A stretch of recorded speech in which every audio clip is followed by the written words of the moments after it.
Welcome to TYT's The Conversation. It is your host, Adrienne Lawrence. And today I am bringing you a follow-up in case you wanted to know how things ended. And it is going to come courtesy of the one and only Spike Cohen. That's the 2020 Libertarian vice presidential candidate and chair of You Are the Power. Now, Spike, thank you so much for joining us again. Thank you for having me on. I appreciate it. Yes, and I appreciate you definitely sharing us with an update, because before you'd come on the show and you had spoken about a situation in Gastonia with about the recent killing of Jason Lipscomb.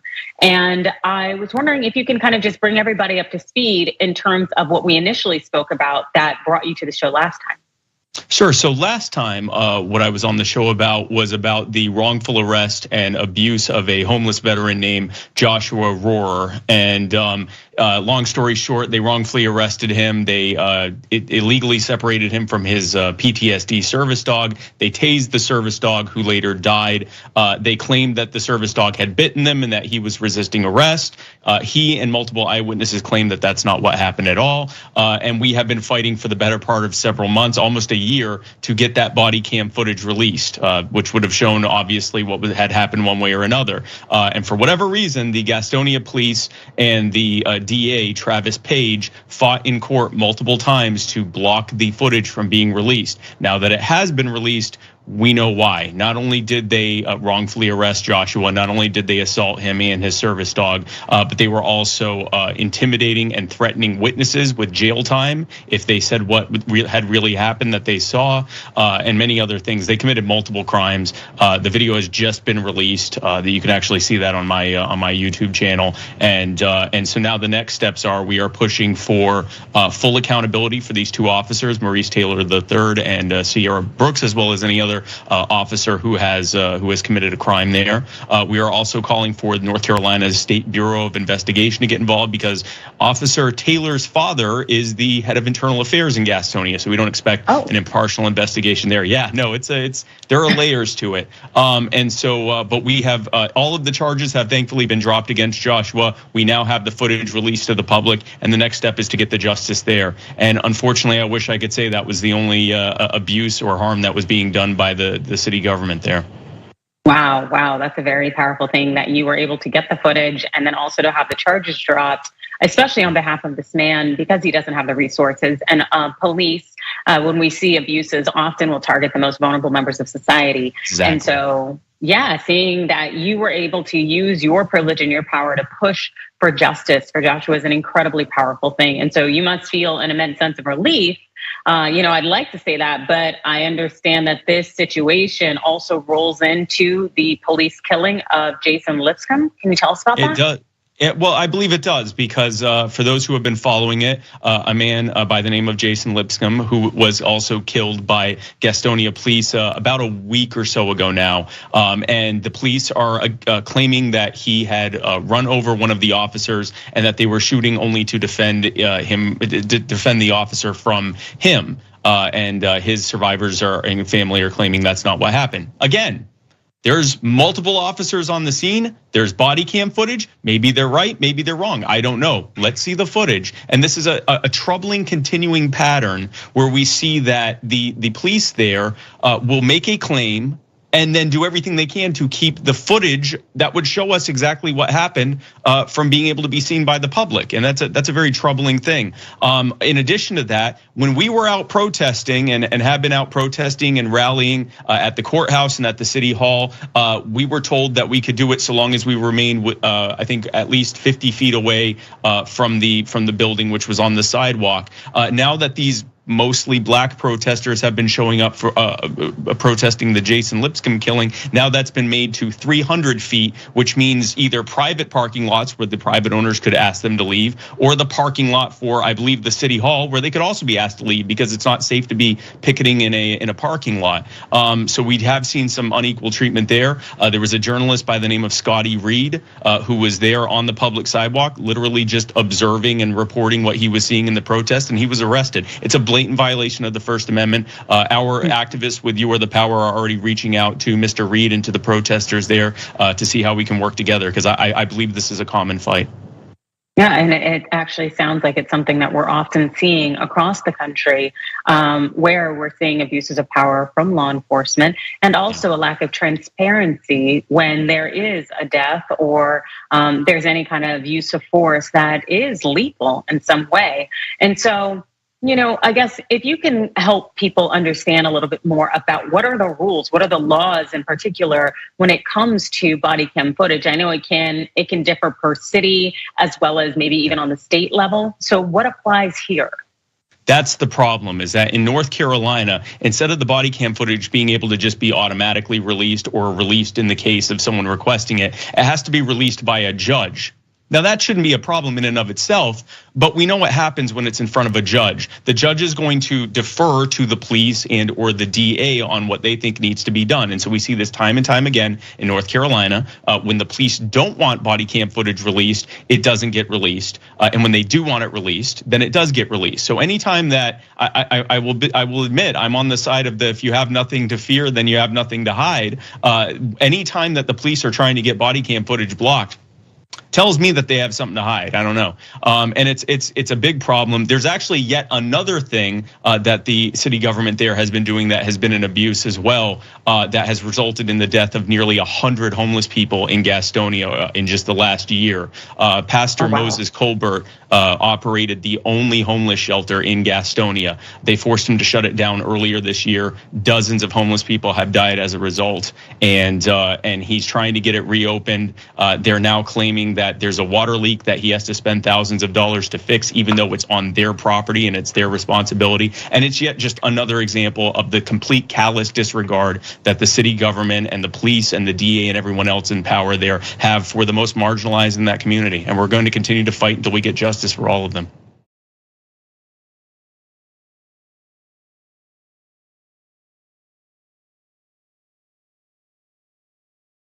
You have a lot of things that you are going to be addressing and working on. But before I jump into what's going on with Pastor Moses, as far as it seems with the body cam footage and getting a judge to maybe be objective and actually be judicial, and where do things stand right now?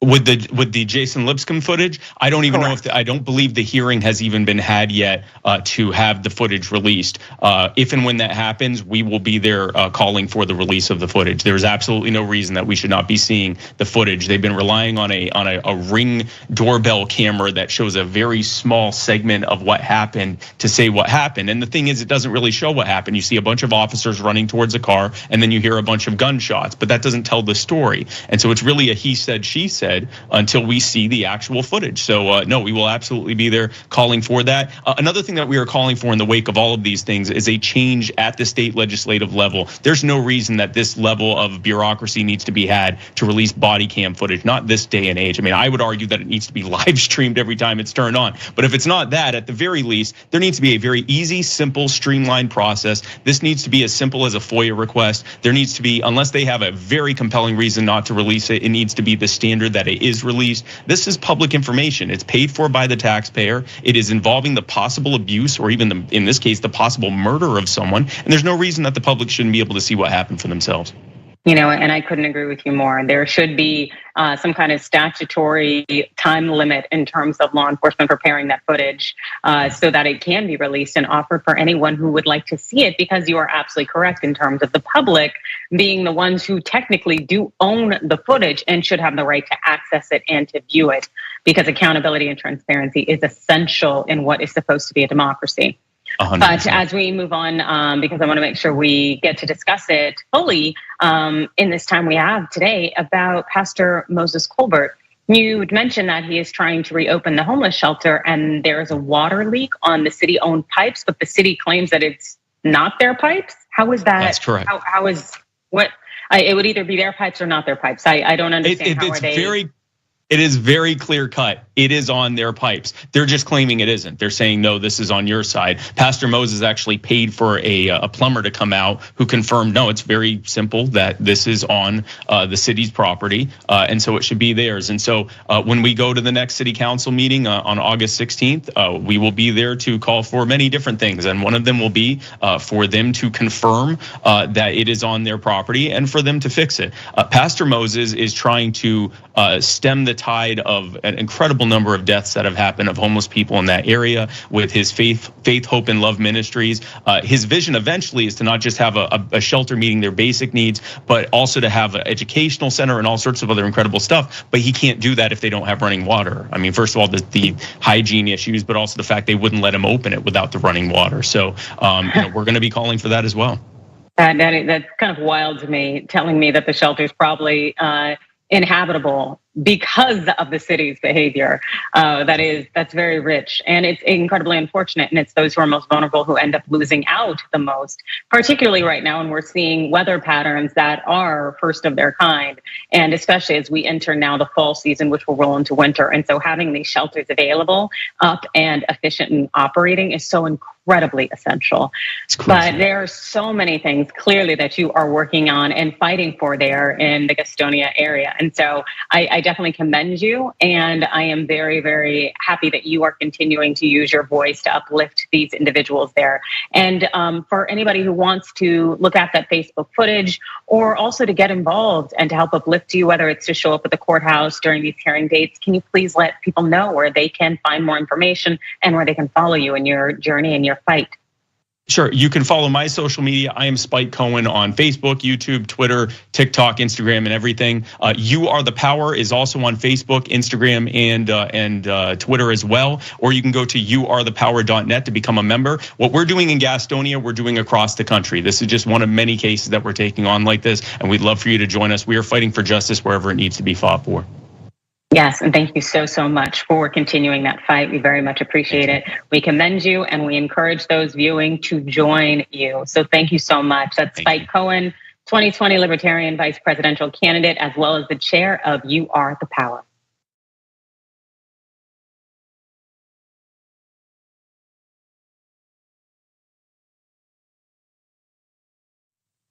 It's Adrienne Lawrence, and welcome back to the conversation. And now we are joined by Alan Miller, that's Climate Finance and Policy Advisor. Thanks for joining us, Alan. My pleasure. Very nice to be with you, Adrienne. It is lovely to be with you as well, even on this extremely hot day, and we've had a lot of these hot days. And I know that you're an attorney as well as an internationally recognized authority on climate finance and policy, and that we need more consistent fact-based climate change reporting right now. Isn't that right? Yeah, I think more than ever with all the disasters that we're seeing, the incredible heat waves, and it's almost impossible to describe everything that's going on and how quickly it's happening. Consequently, being able to accurately describe things and to get across the urgency of what's needed is more important than ever. Absolutely. It seems that we are in these kind of unprecedented times when it comes to the climate change, and that there aren't enough informed people on the reporting end. I've definitely experienced it myself, and I recognize the limitations of my own knowledge, which is why I don't jump into this arena, but prefer to talk to experts such as yourself. So let me ask you, how can authorities out there really maintain consistent climate reporting based on facts and scientific evidence? Sure. Well, there are several things that are still very much part of the answer to your question. One is that actually the media, including people such as yourselves, have a very important role. And I think on the front lines, we have our weather channels and weather reports. And when they describe, for example, a heat wave, it's very important that they include, such as they can, facts about the likelihood that such heat waves are due to climate change. And that actually has become more possible because scientists too have realized the importance of making such facts more understandable. So if you look back, to me, the problems working on this issue for decades, and being a lawyer, as you said, not first and foremost a scientist, is simply just understanding the vocabulary and the limits of what we do and don't know. So my only other introductory comment in response to you was going to be, I think there's a lot the government can do and is starting to do better. So for example, the US government only in the last few weeks has created a website for heat information to make it more easier to understand what's happening and why and what you can do about it. That's an incredibly powerful thing, because I think that a lot of people do look to the government or the leading authorities to tell them what is going on and to give them clear and concise information that is accurate. And that seems to be a little bit difficult, especially coming out of an administration where it did not seem like we were necessarily getting information. We're seeing misinformation, disinformation campaigns, all sorts of things going on. And also this political divide and politicizing what's going on when it comes to climate change. How do you think that government should approach that when they're seeing the politicization of issues like this that are largely science and fact-based? Yeah, no, that's a very challenging question, and it's been around for a very long time. First, just to start, you very accurately pointed to the fact that in the last administration, led by he who shall not be named, as far as I'm concerned, we did have a president who confused matters greatly by himself saying that climate change was a hoax, and even saying that ozone depletion wasn't a problem because his hairspray worked better when he had ozone depleting chemicals in his hairspray. So for starters, we do, and fortunately now have a government that is committed to the truth of these things. And I think secondly, a lot more emphasis, as I started to mention, might be put on the effective communication of these things. So it's one thing to tell people in very scientific language what's going on and describe what will happen in 2100, and people just turn off. So I think part of the answer is to put much more emphasis on effective communication, and that's where I do think that things like having much easier to access websites, which are starting to happen, introducing climate change in our schools in a more effective way, not unfortunately as some states are doing, saying we need to talk about both sides of climate change. It's not a debate, it's a matter of science. And I also put a lot of emphasis on having weather reporting as the front line. And so having, just to give you one immediate, very recent example, when the press reports heat waves, and I did mean to look this up on your network, and I didn't have a chance, but frequently it's most common to see, here's a heat wave, and they'll show people in a swimming pool or eating an ice cream cone, as if the meaning of a heat wave is really not so bad. We jump in a pool and we buy an ice cream cone. When in fact, of course, the real consequence of having extreme temperatures is people die and people cannot work, people get much sicker, and that matter of communication and understanding is really still, there's a long way to go. Yes, I agree with you. The messaging there needs to be less of, oh, it's fun, time in the sun, when the reality is that there are people who are vulnerable, particularly people who are unhoused and elderly populations that don't necessarily have full access to air conditioning or to being in a climate where their health is not compromised. And so, yeah, having these conversations and also having the media make sure that they make that clear is an incredibly important thing. And so that's definitely something media, members of the government can do to help uplift the issue and ensure there's clarity.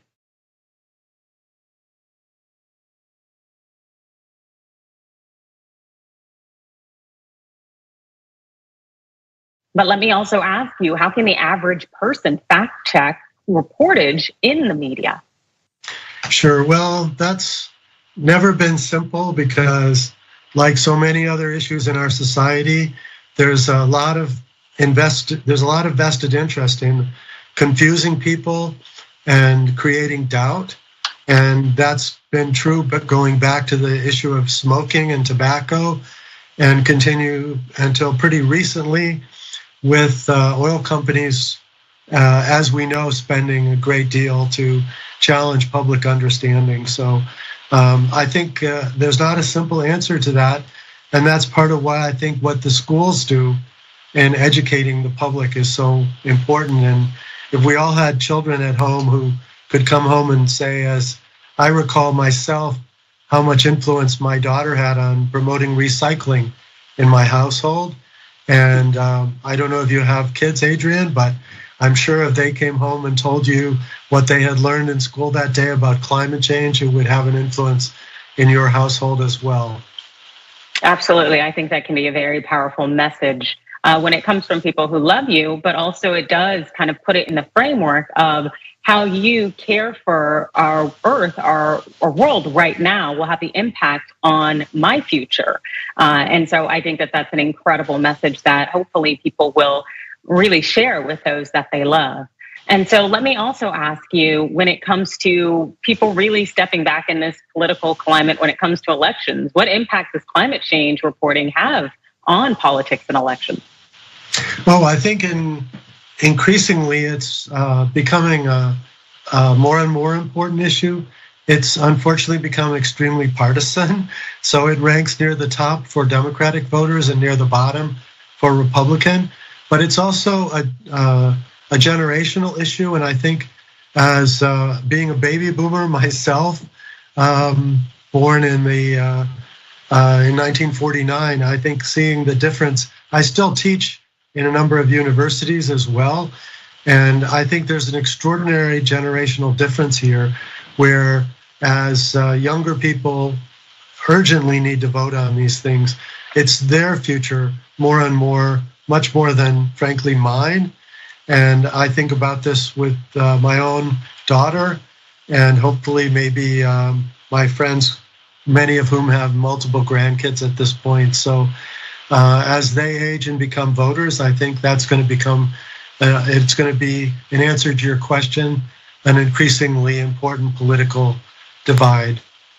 Yes, I agree as well. And I think that when we consider the politics and where a lot of people are, in this point in time, when people fearing very much us being in a recession, even though we may not technically have that label yet, a lot of people would like to consider the issues that they can think of as being immediate in front of them, whether it's paying rent or being able to put food on the table. And so that larger issue of what could happen 50 years from now, or even could happen 50 days from now, is not necessarily at the forefront of their mind. And I guess if those individuals were before you right now, what would you say to them?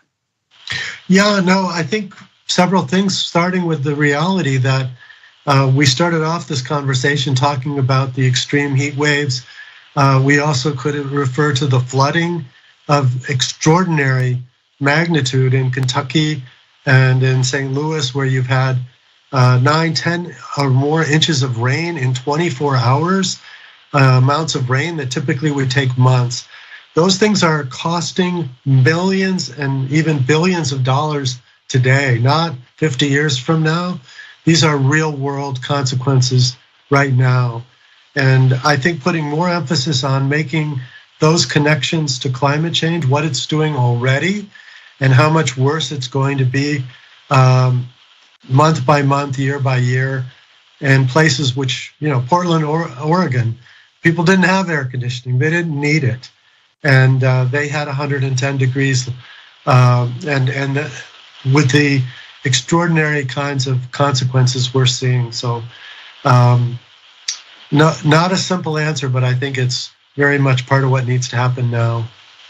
Yes, I couldn't agree with you more. And Alan, can you please tell anybody out there who would like to follow you more and get more information where they can find you on social media?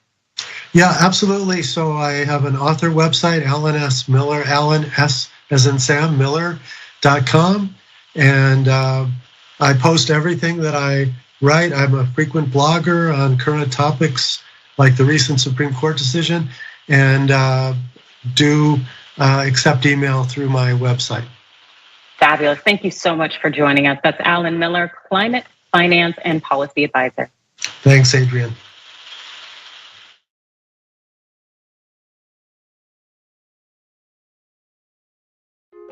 Hey everyone, Matteo Scarapore here, author of Black Buck, which is Shop TYT's first fiction book ever. I'm honored. So, Black Buck is about a young man named Darren who's living in Bed-Stuy, Brooklyn. He lives with his mom, he has his girlfriend, he has his best friend, he has his neighborhood, and his neighborhood has him. Darren's also working at a Starbucks in Midtown Manhattan. And one day, this man, who's real suave and good looking, comes in and asks Darren to give him his regular. But for some reason, Darren says no. This man named Rhett Daniels, who's the CEO of a startup called Someone, located on the 36th floor of the same building, is impressed. And he invites Darren upstairs, and then he extends an offer to join his elite sales team. Darren reluctantly joins, and he soon realizes that he's not the only black salesperson there. He's the only black person in the entire company. So he goes through hell and back in order to make it to the top. And once there, he has status, money, power, but he says, you know what? I don't like being the token black guy. So he hatches a plan to help other people of color infiltrate America's tech startup sales teams, redefining what it means to be a minority in the workplace. This book definitely, if you couldn't tell, touches on many things that are relevant to this moment that we're all living in right now, but it's also connected to the many moments in history that have come before today. I hope that you read it, I hope that you enjoy it, and if you want to order a copy, go to shoptyt.com. Thank you, be well, and happy 2021.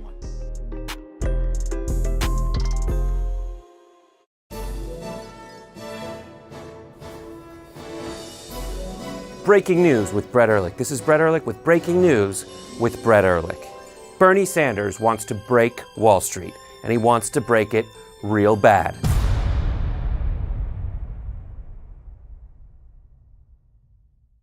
What's happening? I'm Rashad Richey, host of Indisputable with Dr. Rashad Richey right here on TYT. Let me tell you what we do on Indisputable. We go beyond the headline. We make sure that you know the full context of the story. And we also highlight issues that are important to the everyday person. We're talking about criminal justice reform. We're talking about the climate. We're talking about what's happening right in your local community.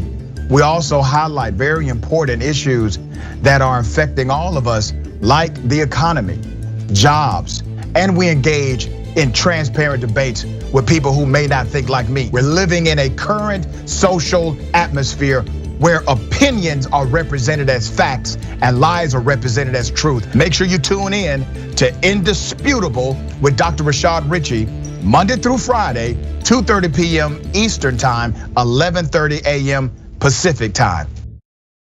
I don't care if you're Christian. In fact, I will fight for you to have your religious liberty and practice your Christianity. I believe in that. I don't believe in Christianity, which means that you do not get to dictate the way I live my life based on your religion. I don't care what the Bible says. You have every right in the world. All those women who identify with your religion have every right in the world to not get an abortion, to not take birth control, but they do not have the right to dictate my life and what I decide to do with my body. I don't care about your goddamn religion. I'm so tired of having nonstop conversations about what the Bible says. You live your life in the way that you interpret the Bible. Again, I don't care, but you don't get to take the Bible and tell me, well, the Bible says this in this chapter, in this verse. I don't care. I don't care, I don't believe in it, and I have the right, based on our Constitution, to not believe in it.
What's up, everyone? Happy Monday. You're watching TYT. I'm your host, Anna Kasparian, and Cenk is still out this week, but have no fear. We've got Farron Cousins joining us today for the first hour. And in the second hour, Jessica Burbank will be joining me to talk about some other news, including Elon Musk's father being incredibly, honestly, emotionally abusive in a very public way. So we'll talk about that. Farron, how are you? I'm doing wonderful. Thank you for having me back again.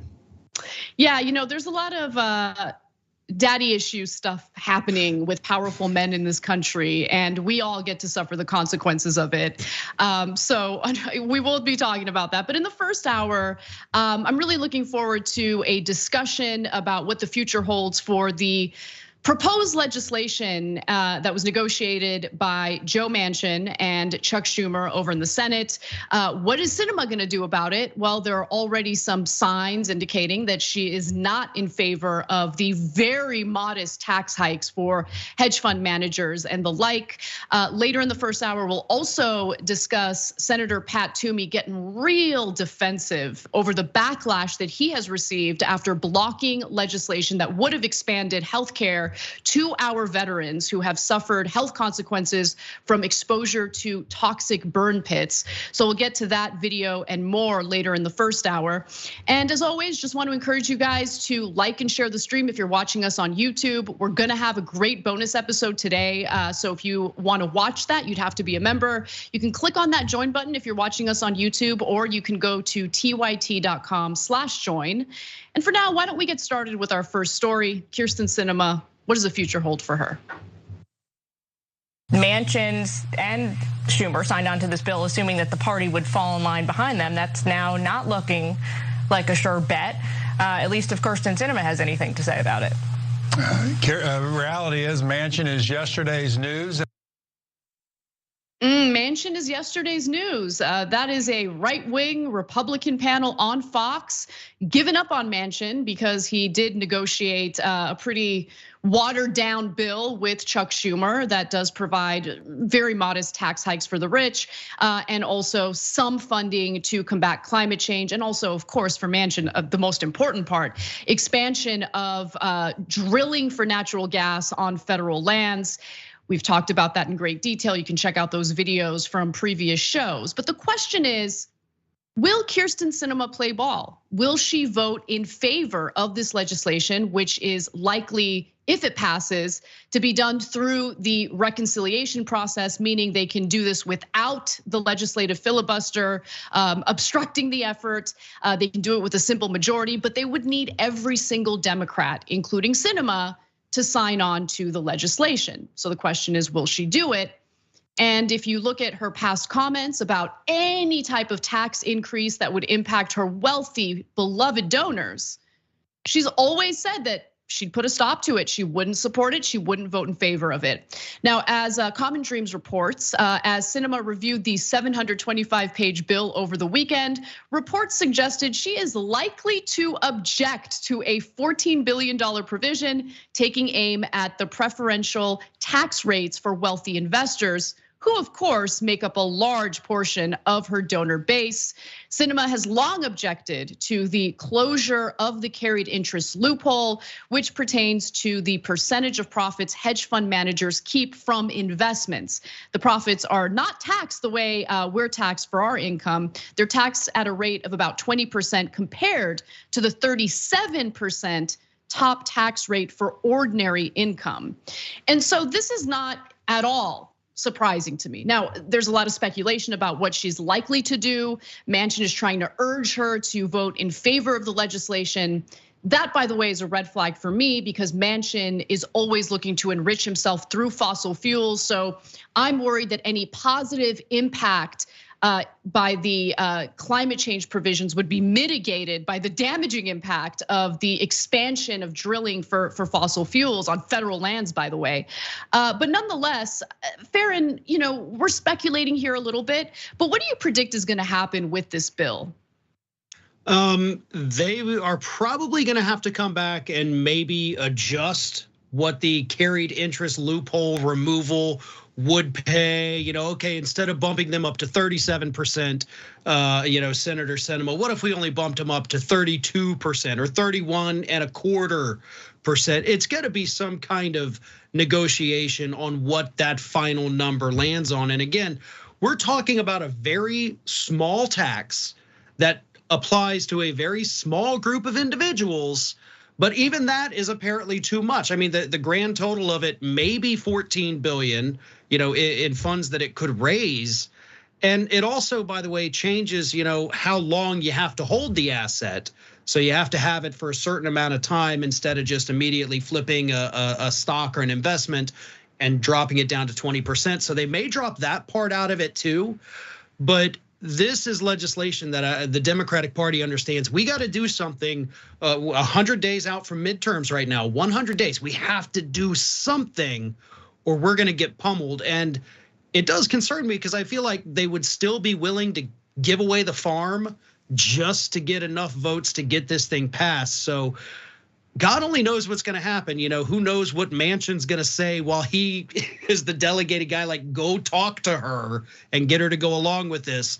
Yeah, like you said, I don't trust that at all because these two could come back with a completely new deal that looks nothing like what we've already seen. Well, let me just say, as we've talked about on previous episodes of the show, I think the deal as it stands today isn't nearly far. It doesn't nearly go far enough when it comes to ensuring that the wealthiest individuals and corporations in this country pay their fair share in taxes. So that's number one.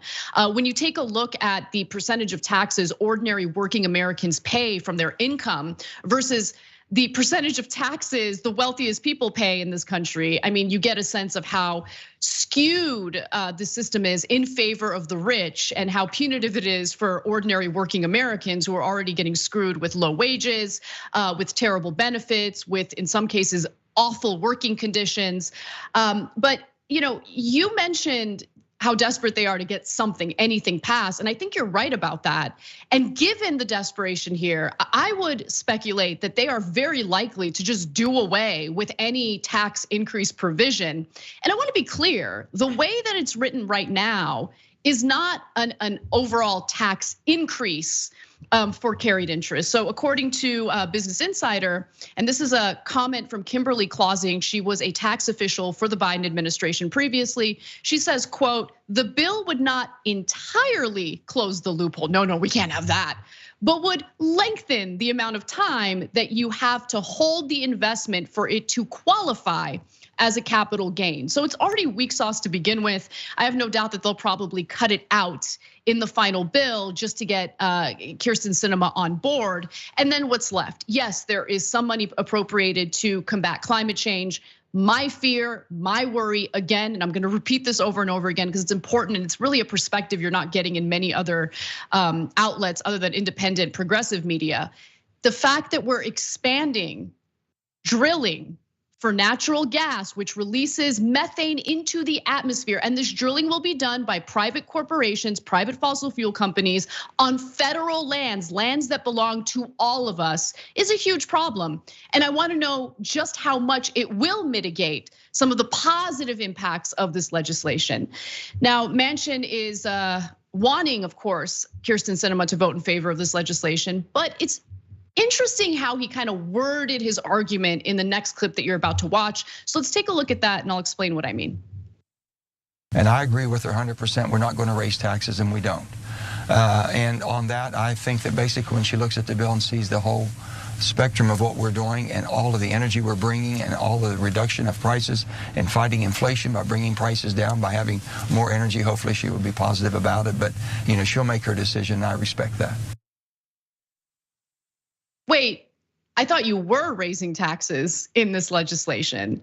And it's not just the carried interest tax loophole that's allegedly being closed if the bill passes in the way that it's written today. But there's also the 15% minimum corporate tax.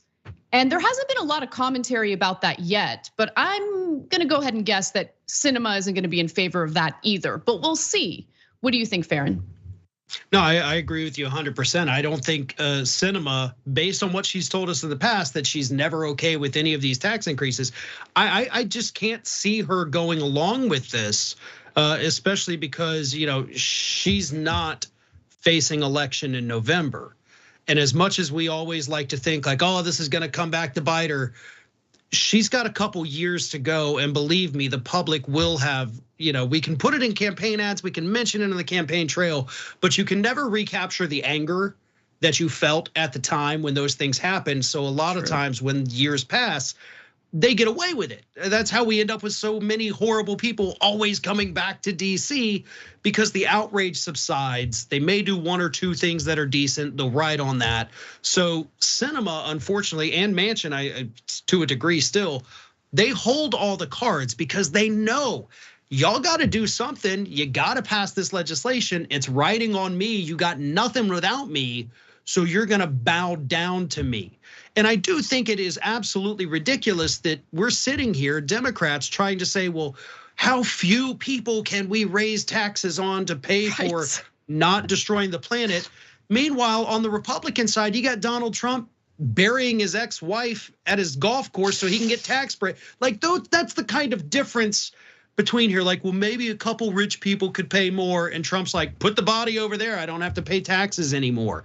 That's the kind of callous greed we are dealing with, and we still can't somehow win. That's just ridiculous to me. Absolutely beyond parody at this point. Yeah, great reference with Trump exploiting the death of his ex-wife and burying her in his golf course for tax benefits. It is, the shamelessness is pretty incredible. It's amazing. But I do want to end on some numbers, right? Because it's important to understand what motivates these politicians. As I've said before, and I'll say it again, it's not about whether or not these politicians are good guys or bad guys. You might have your own perspective on that, and that's totally fine. But everything is based on incentives and disincentives. And when you have a system of legalized bribery, it takes an incredibly strong and principled individual, someone like Senator Bernie Sanders, to kind of withstand that pressure from the corporate money and the corruption that's now a mainstay in our Congress. For instance, Sinema counts private equity firms among her top contributors, with the securities and investment sector donating more than $2.2 million to her since 2017, and that's according to Open Secrets, a great resource, by the way, that I highly recommend if you're trying to see exactly what kind of incentives are motivating the actions of our politicians. And by the way, if this doesn't feel like a nail in the coffin for you, let me give you one more piece of info on this story.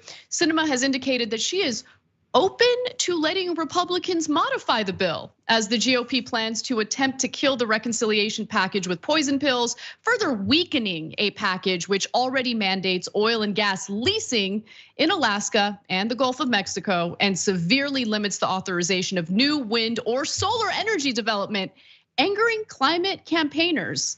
But you have people like washed up comedian Hal Sparks, or all sorts of corporate Democrats telling us we should celebrate this bill.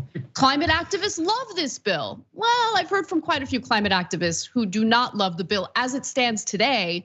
And it could be watered down further thanks to the corporate corruption among our corporate Democrats, people like Kyrsten Sinema. So as we get more information, as these negotiations continue, we'll fill you in on the details.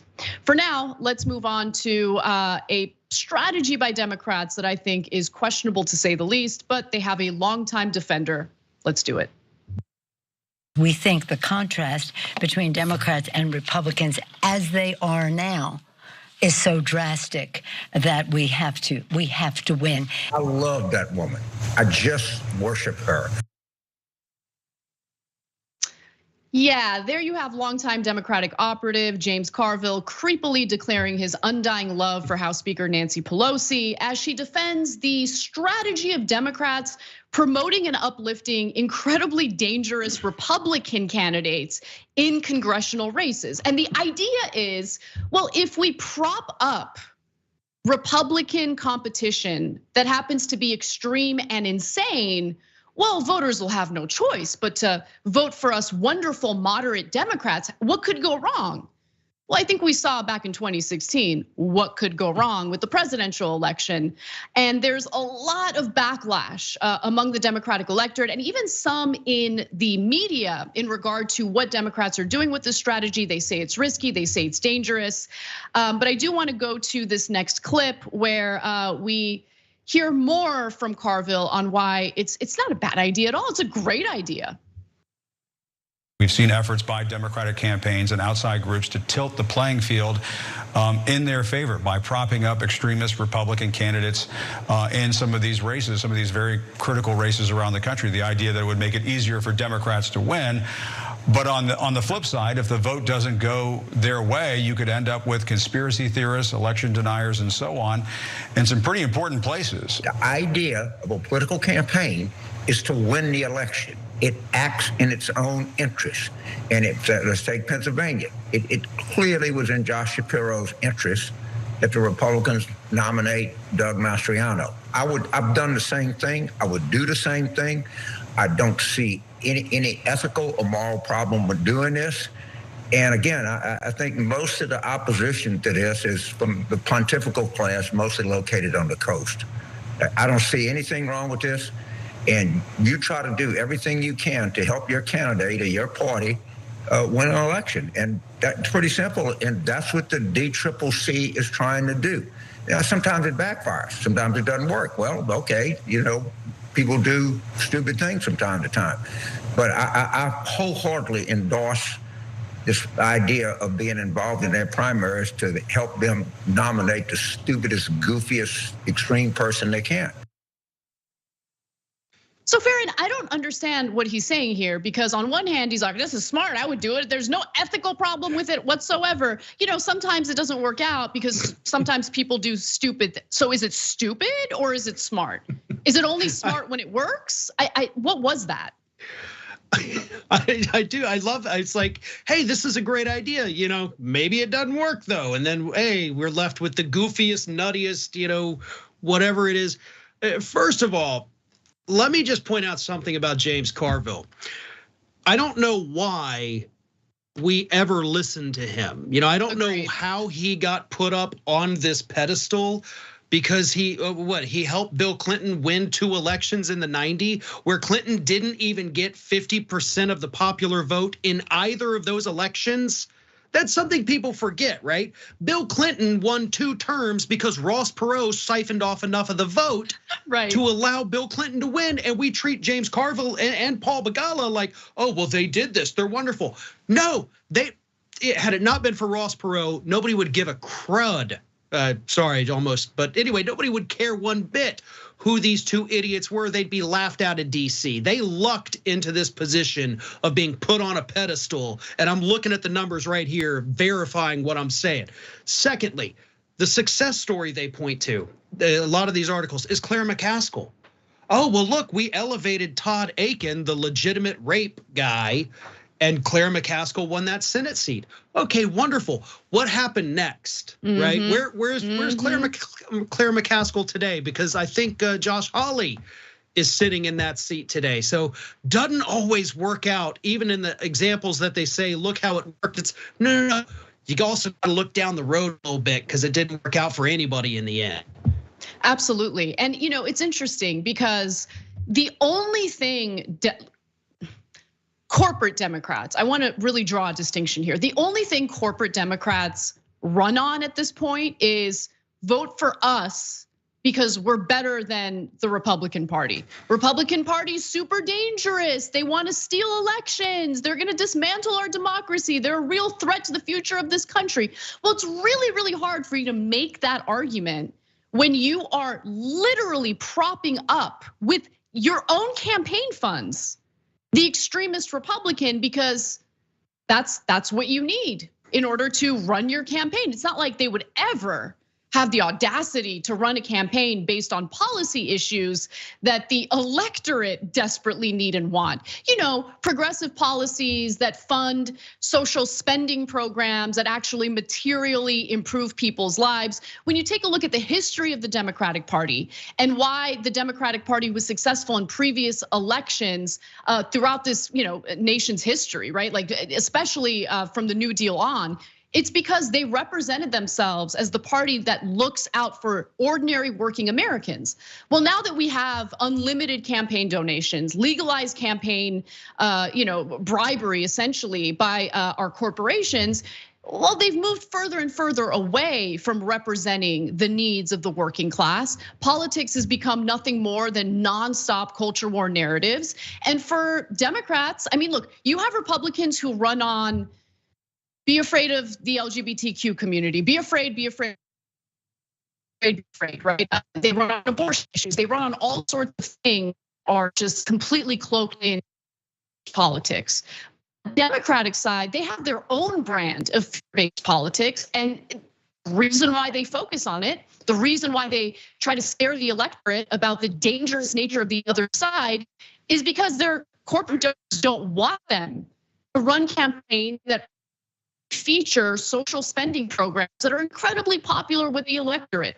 So everything is just, it shows you what their priorities are, right? It's not about legislating, it's not about governing, it's not about leadership, it's not about doing right by the electorate, your base, by the people who elected you in this position of power in the first place.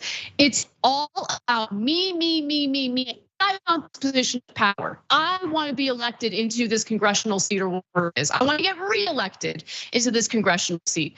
But I don't want to upset my donors, so I'm going to go ahead and run an entire campaign where the only real is be afraid of the bad guy. Okay, we're also picking up the bad guy. So your argument here is follow. You know, it's interesting too when you're talking about these campaign donations and what has happened to the Democratic Party over the years. Prior to Citizens United being passed, or not passed, sorry, the Supreme Court handing our elections over to corporations. Prior to that, the two top donor groups to the Democratic Party, number one, obviously unions. Number two, trial lawyers. The people that go out there, the people I work for, the people that go out there every single day and fight against these corporations.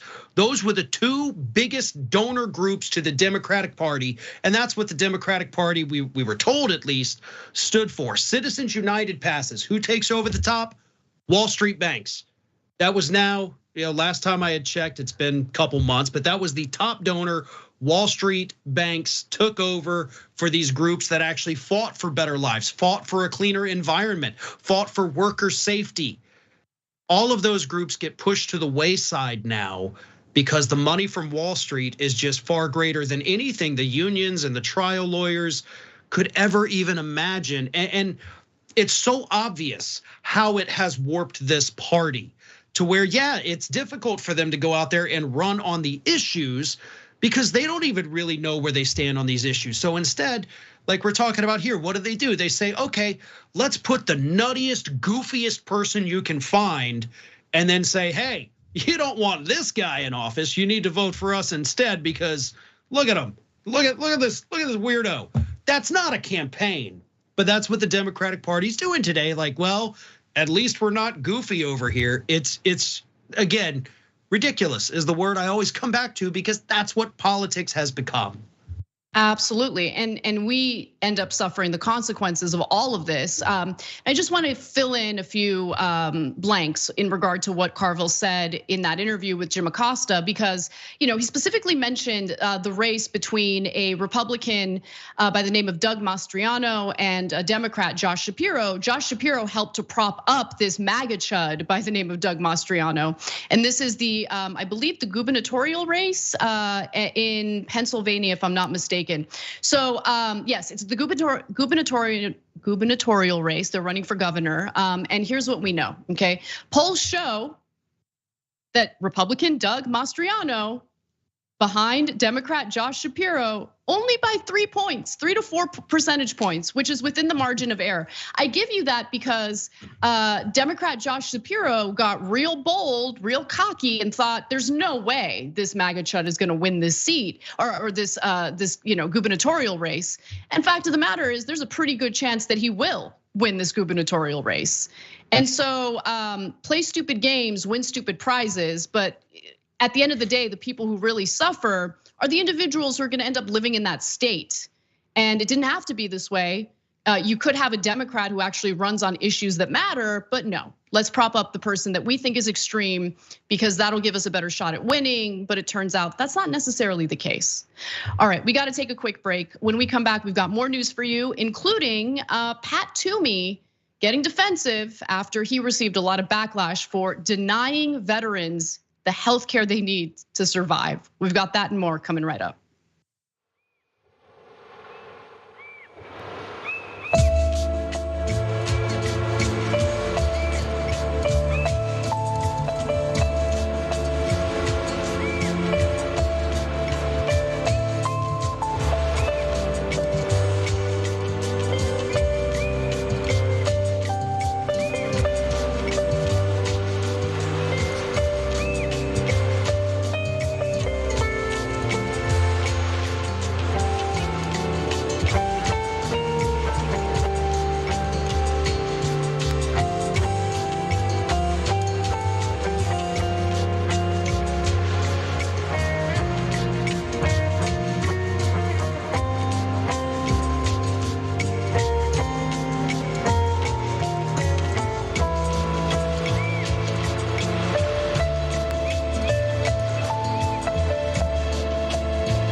My leader in our members section shares a comment that really speaks to my soul. So thank you for sharing this perspective. Anna, after your description of the bill, I watched corporate media's take on it. They never mentioned drilling on federal lands and offshore, not one mention. Now, look, honestly, it doesn't surprise me that that's the case. But, Cenk gets really worked up on the show over getting gaslit. And I mean, I've experienced it myself, but the reaction to this bill in particular really grates on my nerves. Because everyone, including some progressives, including some progressive reporters who I really admire and really trust, they want us to celebrate this bill. And it's like, do you want us to just forget about the fact that it's expanding drilling on federal lands, privatize the profits, socialize the losses or the costs, right? Because again, drilling for natural gas releases methane into the atmosphere, which is incredibly damaging to our environment. It contributes quite a bit to climate change. The idea that we're supposed to just pretend like that doesn't exist and just celebrate what's being referred to as the positive provisions in this bill just drives me crazy. Like, anyway, but thank you for sharing that. I really appreciated that comment. Brendan writes in and says, why doesn't Manchin get his friends, Susan Collins or Lisa Murkowski, both of whom he openly campaigns for, to vote for this bill? You know why. I don't think he cares one way or the other if this bill passes, really. I think he wants Democrats to get off his back for blocking legislation. If this legislation passes in the way that it's written now, which it won't, it'll be stripped down further of any good provisions that are left. No skin off his back, right? He doesn't have to worry about anything being done with reining in fossil fuels, which he benefits from and profits off of. He's just, all of the incentives in Congress are in the wrong place. It attracts the worst people to run for Congress. It attracts the worst people to remain in Congress because it's all a bunch of people who are self-interested and see it as a position of power to enrich themselves. That's really what's going on right now. Kabuki Dragon writes in and says, Carville needs to effing go away. I totally agree. Mickey C, the silver hair dragon says, yes, we love our Farron. We love Farron too. Really happy to do the show with him today without any tech issues, knock on wood. And let's move over to our Twitch community later in the show because we're out of time, unfortunately. We'll be back with our program in just a few minutes.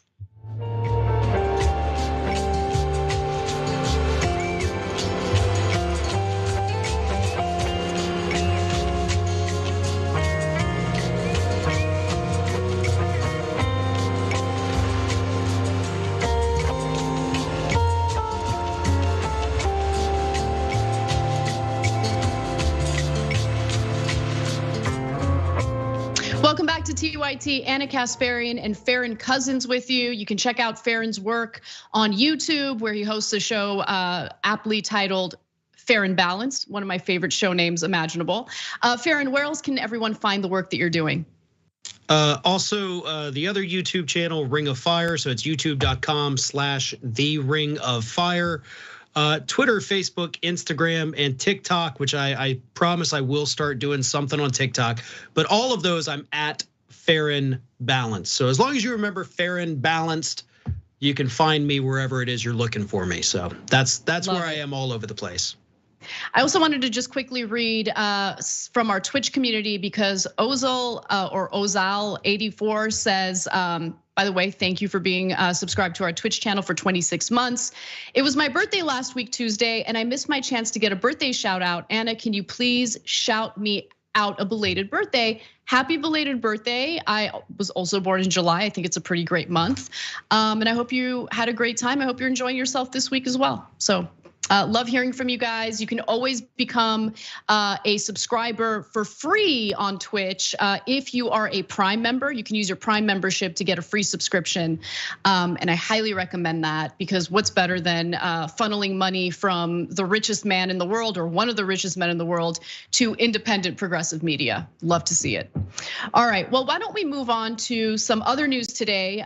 We were pretty tough on Democrats in the previous segment. Now it's time to talk a little bit about what Republicans are up to, because as always, they love pain and suffering, and Pat Toomey is no exception.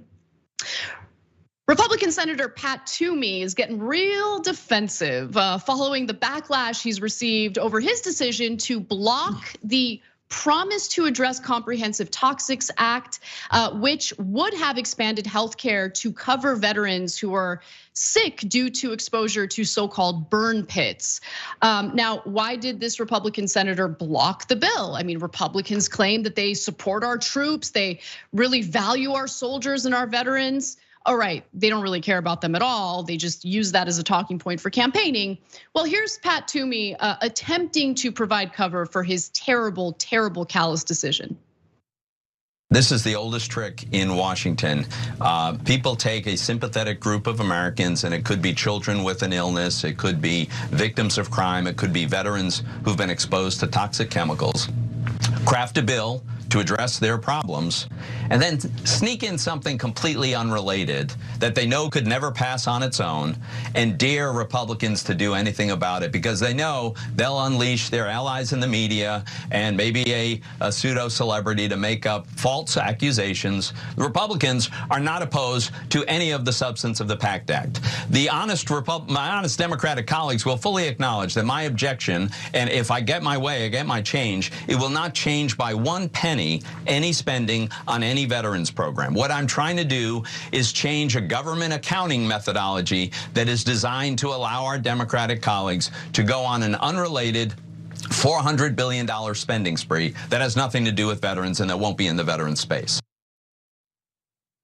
Now, the pseudo celebrity that Toomey attacked in that clip is Jon Stewart, someone who's been vociferous in wanting to provide the healthcare necessary to our first responders, to our veterans. He's very fired up about this issue, and he poured cold water on the claims by Pat Toomey here. You know, the claims about like, oh, this is an accounting matter. Really, you're gonna deny healthcare to veterans over an accounting matter? Here's Jon Stewart's reaction to that.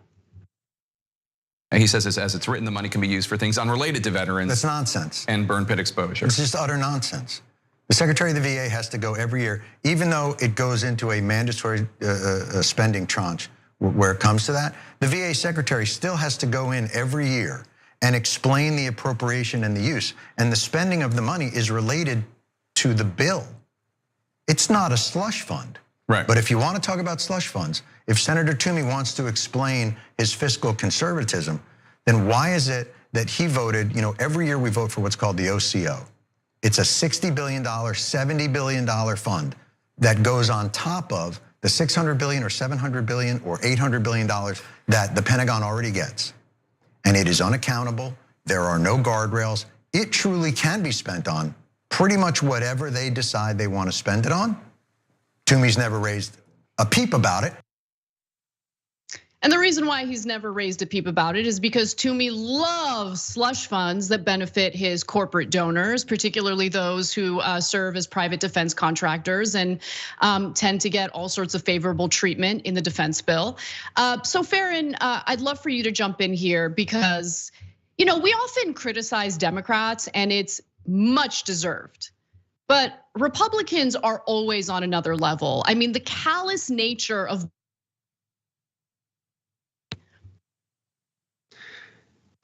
we're sitting here earlier in the program talking about how we have these Democrats that are, iffy on whether or not we can even raise taxes on billionaires and millionaires.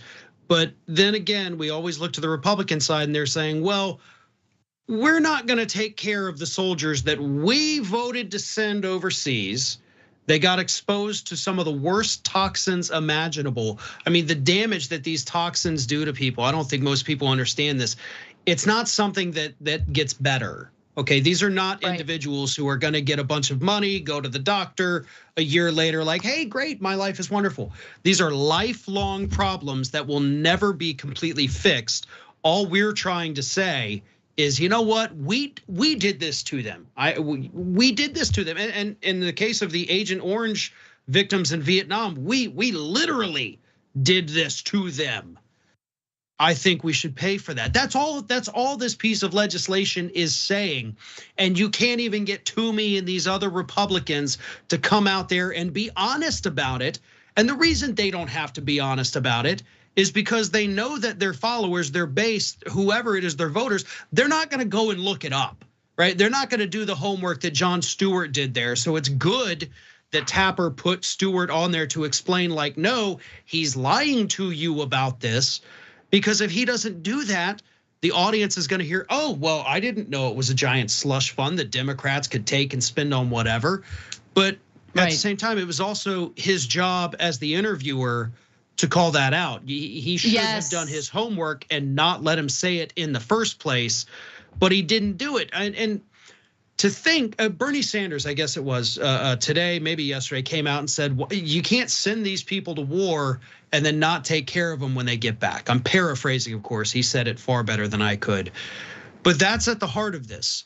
We're recruiting these people, a lot of the ones, especially the burn pits, recruited after 9/11, overwhelmed with this sense of patriotism and duty to this country. We owe this to them because you pumped that into them. You pumped it into them that you have to go defend your country. You have to sign up. This uber patriotism that we saw for a decade. We did this. You have to make it right. And you can't even get Republicans to say, okay, fine, we'll take care of you.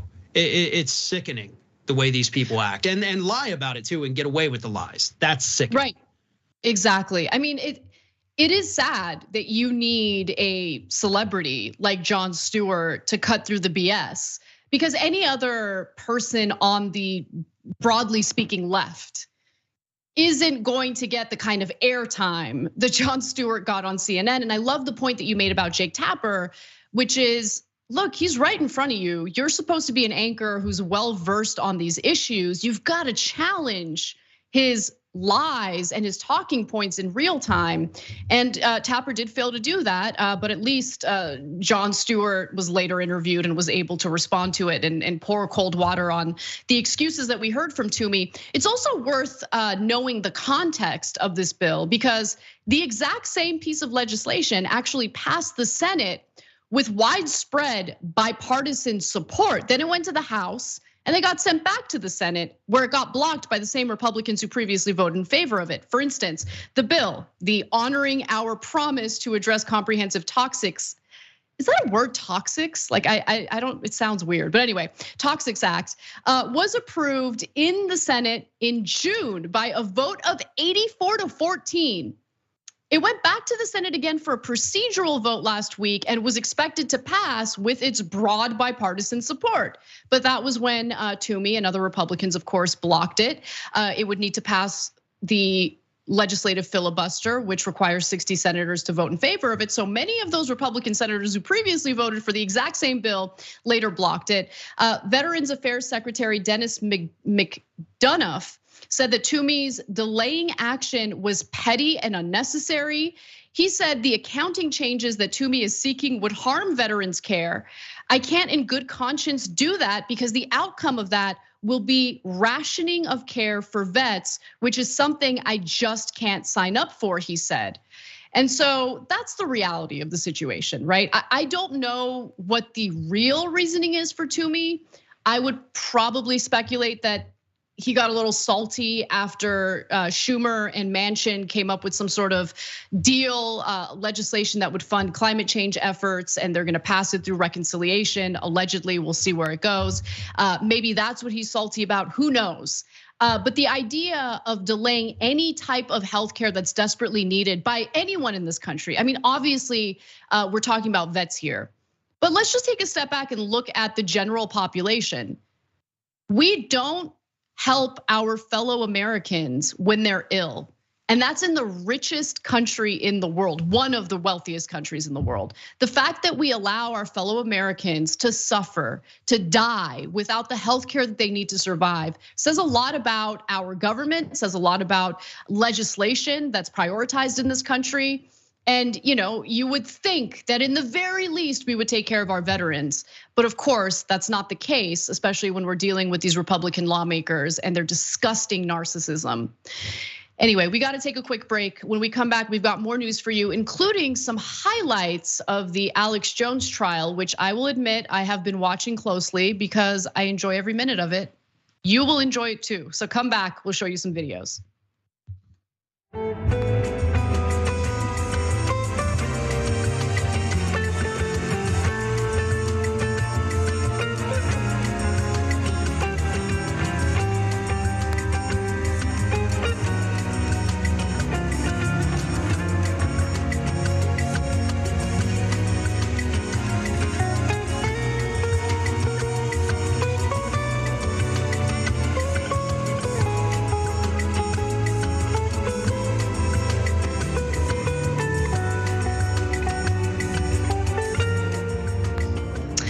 20 July birthdays, man. We've got JT Oliver who writes in our Twitch community, 10 months prime.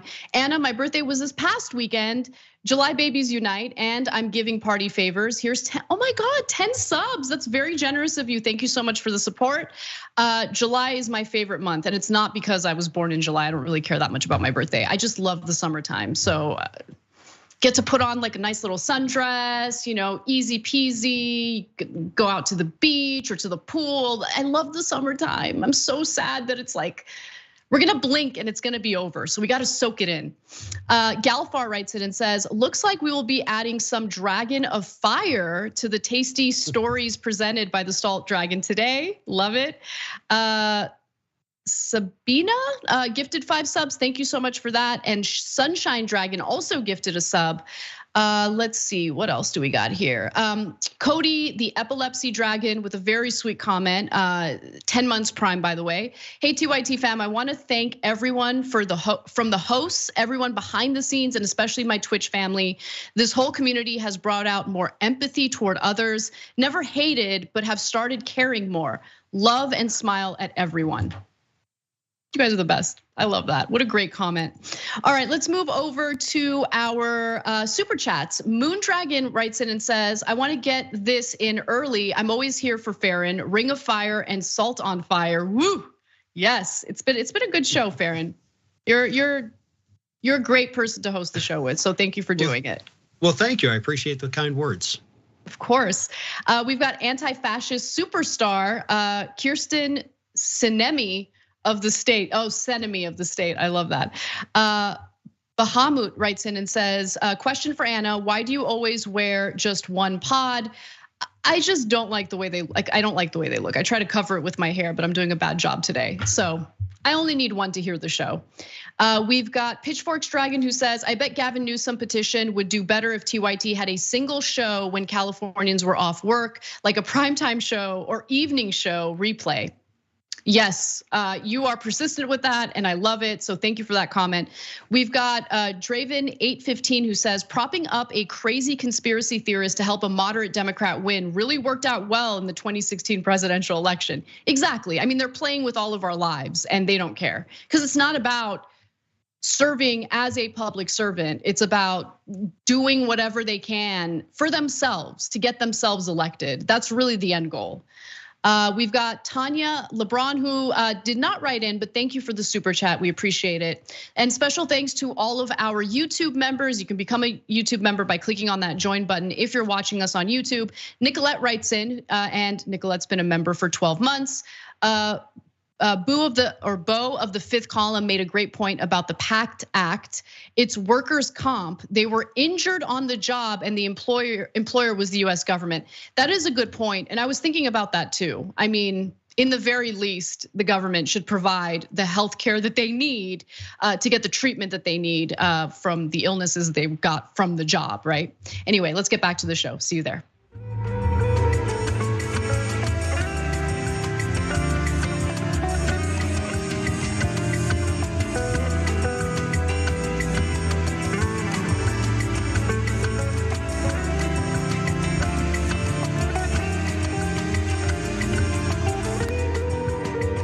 Welcome back to TYT. Anna Kasparian and Farron Cousins with you. And Farron, question right off the bat. Have you been following the Alex Jones trial? I've been reading about it. I can't bring myself to actually watch it, but yeah, I've read about the happenings. It's quite the thing. I'm a vengeful person, so I have to say, being given the opportunity to watch Alex Jones and members of his staff have the worst day of their lives every time they testify. Alex Jones, by the way, hasn't testified yet. We don't know if he will, but his producers, some of his anchors have testified. Delicious. And look, I'm not gonna have you guys sift through all of that content. I'm gonna do it for you. And so let's talk about the highlights here, okay? The lawsuit against Alex Jones by the parents who lost their children in the Sandy Hook massacre has demonstrated just how little InfoWars cares about delivering the truth to its own audience. And they'll tell the most outrageous lies to turn a profit. At least that's what we're learning from the testimony that we're hearing from Alex Jones's own staffers, and we're gonna show you those highlights in just a moment. But before we do, it's really important for you to understand the context because Alex Jones, by default, has already been found guilty of defaming these parents by claiming that they're crisis actors, that the Sandy Hook massacre was really a false flag operation in order to take guns away from law-abiding Americans. Obviously, those were all lies. Obviously, that caused a lot of damage to these families who were then targeted, harassed, and threatened by Alex Jones and his audience members. And so Neil Heslin and Scarlett Lewis, the parents of Jesse Lewis, a 6-year-old who died at Sandy Hook, are requesting a $150 million in compensatory damages for years of torment and threats they endured in the aftermath of Jones's lies about them on InfoWars. They are suing Jones in the first of 3 trials in which juries will decide how much he must pay relatives of 10 people killed in the December 14th, 2012 mass shooting at Sandy Hook Elementary School in Newtown, Connecticut. Now, the reason why the trial is happening is because the jury needs to decide how much money will be awarded to the parents, right? Again, he's already been found guilty of defamation. This is a civil suit, and here's what we know so far. Testimony so far shows just how little InfoWars really cares about the truth. In fact, InfoWars staffers testified that they did not check easily available facts about Sandy Hook or much else before broadcasting their incendiary assertions. One good example is one of the hosts who did testify. His name is Owen Schroyer, and he admits as much in this next clip. Let's watch. I was just covering a story that was given to me. You didn't care who you're talking about. didn't matter, right? No, I didn't say that. Okay. You were handed the story while you were on air live. You ran with it, right? Yes. You did zero to determine if it was accurate, right? Correct. You did no vetting of the story at all, correct? Correct. You did nothing to determine if it was a joke or a parody, right? There are video clips in it. You didn't watch them, right? Correct. Or you played them. Correct. I mean, Farron, nothing like getting into an info war with information that you haven't even bothered to verify. And his callousness, the body language of him sitting there just, that's right. Yeah. I mean, just, they still don't care. And they don't. Part of the reason is because I still don't even think that they have to. I mean, they've filed the bankruptcy. They're going to try to shield all the money and prevent, the families from getting what they deserve from this. But just such, I can't even say the word, but just the kind of human beings these are, and again, like you said, that's just one clip. There's so much more coming, but reading all about this, what is transpiring at this trial, it is difficult to contain the anger and the rage that we feel when these people just tell, oh yeah, well, this is what we did. Yeah, families had to move, 6, 7, 8. I think one of them had to move 9 times because Jones's fanatics continued to find their address and show up at their home and harass them. And these are parents who buried their children at Christmas time. Yep. I mean, burying a child is difficult enough as it is. If you have to take Christmas presents that were already wrapped under a tree and remove those because that child was just murdered in school, I mean, it's something that's almost too difficult to explain. I had to do something similar with my sister who had a child pass. Oh my God. That is the hardest thing I've ever had to do in my life, ever. And so many of those families went through it. And that's just one of the reasons why the whole Sandy Hook thing just changed me as a person. Not in a good way either, just so angry at what we've become. And then to watch these people do this in the trial, not care, still not care, 10 years later, don't care about it. There's no excuse for being such a disgusting human being, but that's what they are, just the lowest level you can get as a person. The sociopathic nature of the testimony really blows me away because you have to have sociopathic tendencies to feel entirely comfortable demonizing, lying about, and targeting parents whose little children, young children, as young as 5, 6 years old, were slaughtered in a mass shooting. I mean, you have to have like zero emotion, zero soul. You have to be 100% self-interested and obsessed with profit. And that's really what we're starting to see. I mean, I've always assumed it based on the kind of coverage that they did, on this story and other stories, by the way. But you see it play out during the testimony. And just to fill in some more blanks before we go to more videos, Scarlett Lewis, who was one of the parents targeted, using internal emails and testimony from InfoWars staffers, showed how Jones and his top, I don't know why he calls them lieutenants, so there are other hosts on the network, ignored multiple warnings that continuing to broadcast Sandy Hook lies would harm the survivors and land InfoWars in legal trouble. In a videotaped deposition, a former employee, Rob Jacobson, said he repeatedly delivered these warnings to InfoWars staffers only to be received with laughter and jokes. So going back to the point I'm trying to make here about how sociopathic you need to be in order to carry out these disgusting lies on your programming. Now, other damning testimony came from another employee over at InfoWars named Daria Karpova. Daria Karpova is InfoWars's corporate representative, and she advanced the same bogus claims, refusing even to rule out the possibility that the trial itself was a staged event. She cast Jones as the victim, worrying over his health and saying the Sandy Hook lawsuits have cost him millions. Poor Alex Jones. And here's a little taste of more of the cover that she tried to provide for Alex Jones and his disgusting behavior. Again, Alex Jones was still researching things, and with the contradictions in the media that was thrown in that time in the mainstream media, he thought that it was his duty to investigate, especially when it involves something as tragic as the deaths of children. That shouldn't be used in, say, a government operation. Can you look at the title of that April 1st video for me? You see it on the page? Yes. Okay. The title of that video is not "There are contradictions that raise questions about what happened at Sandy Hook." The title of that video, if I'm right, is "Crisis Actors Used at Sandy Hook." Is that right? Correct. Okay. But oftentimes titles just are meant to grab audience's attention, and then later in the video they get into details, just like all of the mainstream media does. Mask off, mask off. Okay, and like the thing that's amazing to me, Farron, is just how stupid these staffers really are, right? Because she's a corporate representative for InfoWars.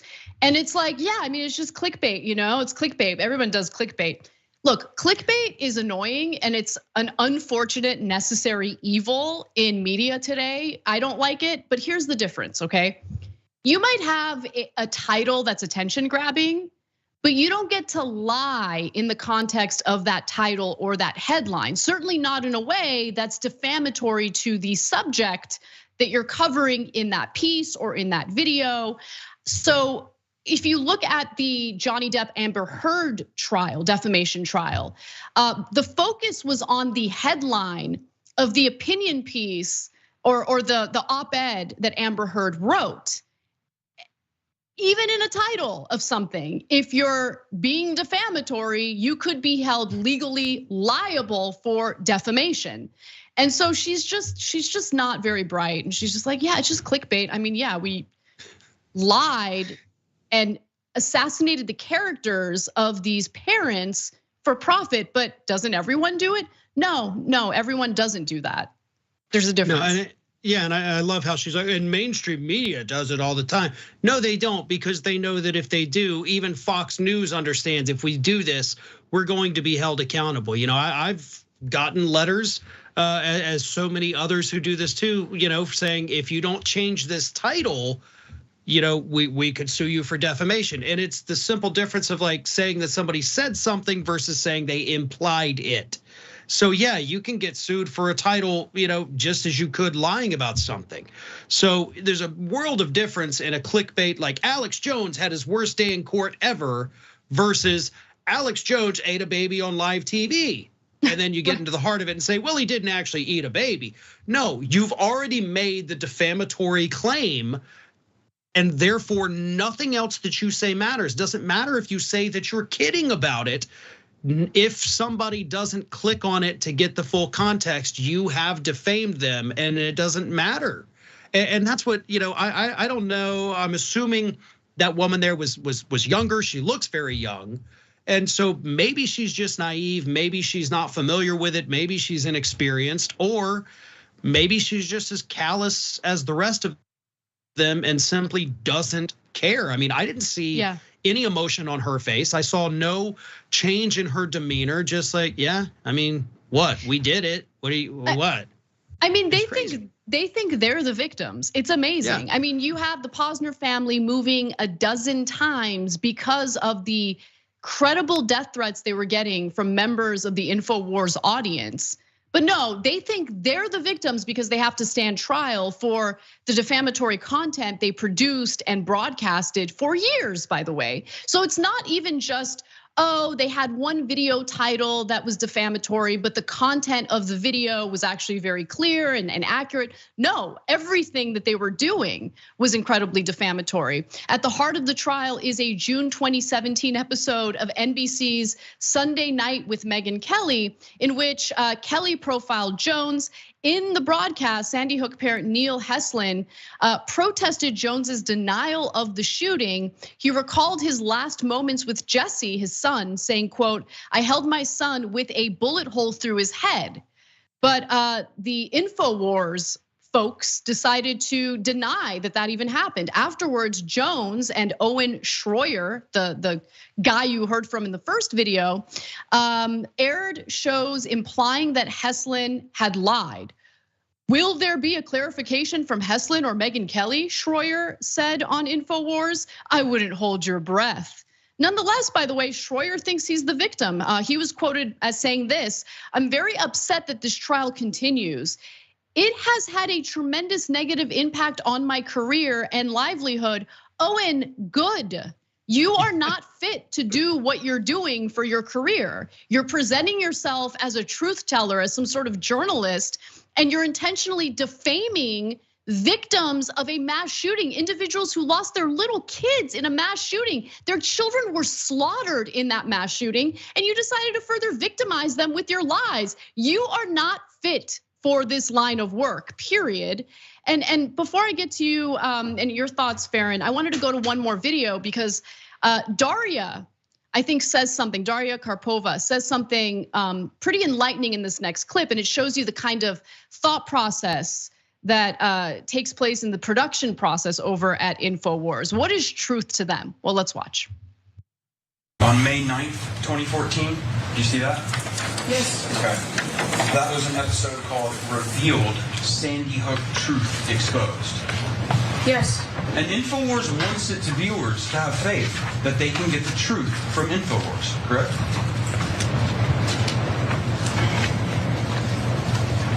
It's up to the, we always rely, we think our audience is smart, and we rely on them to figure out for themselves what they think is true and what's not. But we present our opinion. Well, the truth, right? That's what you're telling your audience to give them, is the truth. Sure, everybody has their own definition of truth.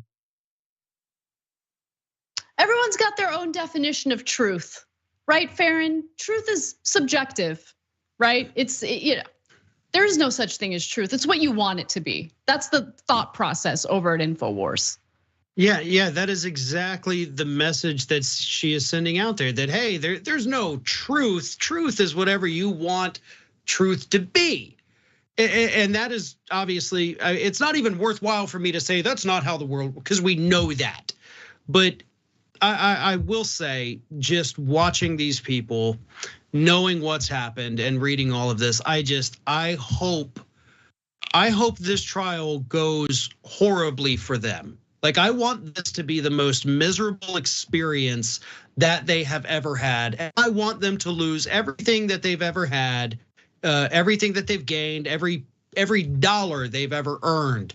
I want it all gone. Like, I truly wish nothing but the worst results from this trial for any one of those InfoWars people. That's what they deserve. They absolutely deserve that. And so hopefully that's what the jury will do here. And I can't imagine anybody on that jury hearing these things, and thinking, no, they've suffered enough. Hopefully that is not the case. But then again, you never know. And that's the worst part about it.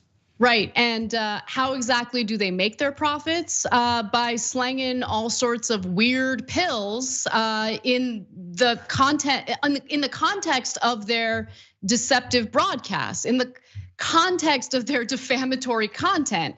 And final video for you all. Owen Schroyer was specifically asked about the kinds of pills that sold through InfoWars, and I really appreciated this interaction. Let's take a quick look. And then there's leaks, the things you sell. Instahard, that's a pill you guys sell? I'm not too familiar with the product. It's a new one, but I guess it's a pill. Okay. Oh, well, I'm sorry. It is a product, though, that we sell, yes. Fair enough. Diet Force, something you sell? Yes. Do you have any idea where that stuff's sourced from? InfoWars Live? The pills. You mean the actual ingredients? Yeah. You don't? No. Do you know if any of the stuff is approved by the FDA by chance? I don't. Do you know if any of it's been tested to see if it's effective or any good at all? Well, we test the products for ourselves. You mean you take it? Yes. And you're still here, so it must be okay? Yeah, it works for me. So he takes Instahard or doesn't take Instahard? Very confusing testimony there. But not only do they have zero problem with defaming parents whose children were slaughtered, they also have zero problem potentially getting their own viewers sick by selling them pills that come from who knows where and does who knows what. Farron, final words. So you're telling me that Instahard is not in fact approved by the FDA? I just can't believe that. That's such a reputable brand, Instahard. I had no idea. But yeah, I would actually really like more clarification. I wish that lawyer would have gone on like, really? Can you tell us your experience with these particular supplements that you guys are hawking out there to, the most ridiculous audience imaginable? Look, grifters, liars, and I think sociopaths, as you put it, that's what we're dealing with on this side. And I just wish this would open more people's eyes to what is really happening at that network, but I don't think it will with that particular audience. Yeah, and it's unfortunate because they're being misled, possibly getting sick from the supplements they're buying from this programming. It is what it is, but all we can hope for is that the justice system works in this case. As I've said, Alex Jones has already been found guilty of defamation. The question is, what will he have to pay out in damages? And this is the first of 3 trials where a jury will determine what he owes. So we'll find out what the outcome of this particular trial will be by the end of the week, we're guessing. And we'll stay on this story and fill you in as we learn more. We gotta take a break, but Farron, thank you so much for doing the show with me. You are so much fun to host with. And one final opportunity to plug your programming. Yeah, youtube.com/FarronBalanced, youtube.com/TheRingOfFire, Twitter, Facebook, Instagram @Farron Balanced. And thank you so much for having me today. It was always a pleasure. I love it. It's our pleasure. Have a good night. And everyone else, we're gonna take a quick break. We'll be back in just a few minutes.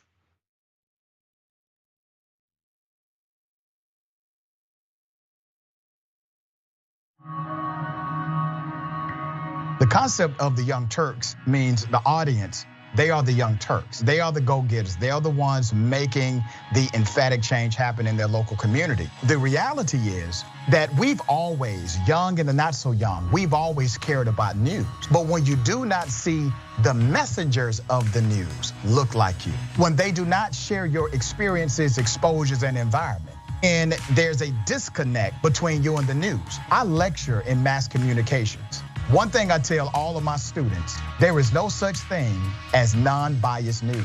It never has been. Non-biased news has always been an illusion. Let's go back to the 60s and 70s, where people would say that was the purity of non-biased news. News has a segment. That segment has a time. That time, you must do your story and be finished. That means the producer, the writer, the orator has to take out what they don't think is important and only leave in what they believe is important. They have a limited time to tell the story. They do not have time to tell everybody's version or everybody's side. And they get to choose the facts that they bring to you, as well as the nuance, which really is a word for opinion, that they bring to you, the context they bring to you. So we've always had a level of bias in news. Here's the issue. The issue is to not deceive individuals as if you don't have some level of opinion with your news commentary. And that's what TYT has never done. They've always been authentic in their approach to progressive ideology and their news analysis and political breakdown. And I think that's how you actually win the heart and soul of individuals who are consuming information from you, because now they see themselves in you. This is where it all began for many elected progressive leaders. The Young Turks was one of the few media outlets to cover the races of Alexandria Ocasio-Cortez, Jamal Bowman, Cori Bush, Rashida Tlaib, and many, many more. We know a great majority of the country is actually progressive, and TYT is here to amplify these issues so that we can have better policies that a majority of the country actually supports. We want to drive positive change, and then we've been doing that for 20 years here. That's why we're launching Canvas 2022, a campaign to get out the vote and amplify progressive candidates. The progressive agenda and their primary races. The midterm elections are fast approaching, and we know mainstream media won't cover progressive voices, but because the TYT audience is too strong, we can make a difference in the midterm elections to help progressives get elected and make sure our priorities are heard. Support our mission to drive positive change. Visit tyt.com/canvas2022. There is so much heinous news out there. That's why we've got to laugh, not to cry. So join me, Francesca Fiorentini, and some of my progressive friends, comedians, actors, experts, and activists, as we deliver an hour of laughter and analysis every week on my podcast, The Bituation Room. The Bituation Room is an invitation for all of us to take ourselves a little bit less seriously while still giving you some concrete ideas for action. New episodes are available every single week. So join the Frantifa and listen to The Bituation Room on Google Podcasts, Apple Podcasts, or wherever you get your TYT network podcasts. And make sure to subscribe and give the show 5 stars, because I like stars.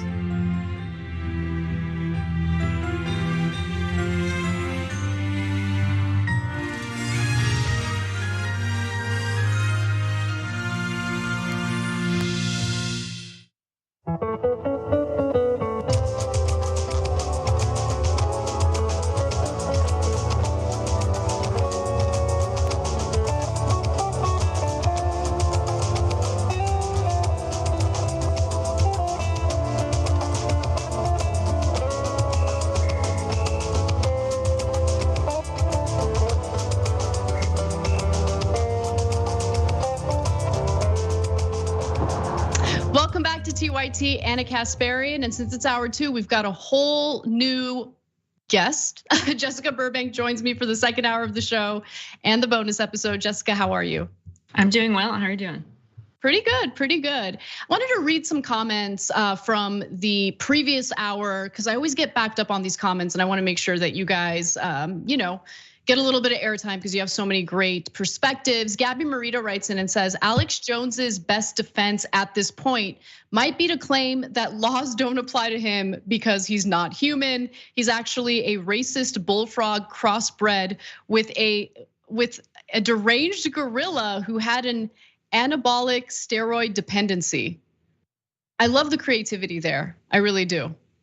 So we'll see how this plays out. I mean, what I'm worried about is his little bankruptcy trick works and these families don't get the compensatory damages that they deserve, but we'll see.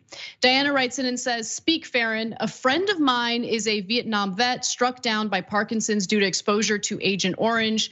The VA has been denying the connection between Parkinson's and Agent Orange, despicable.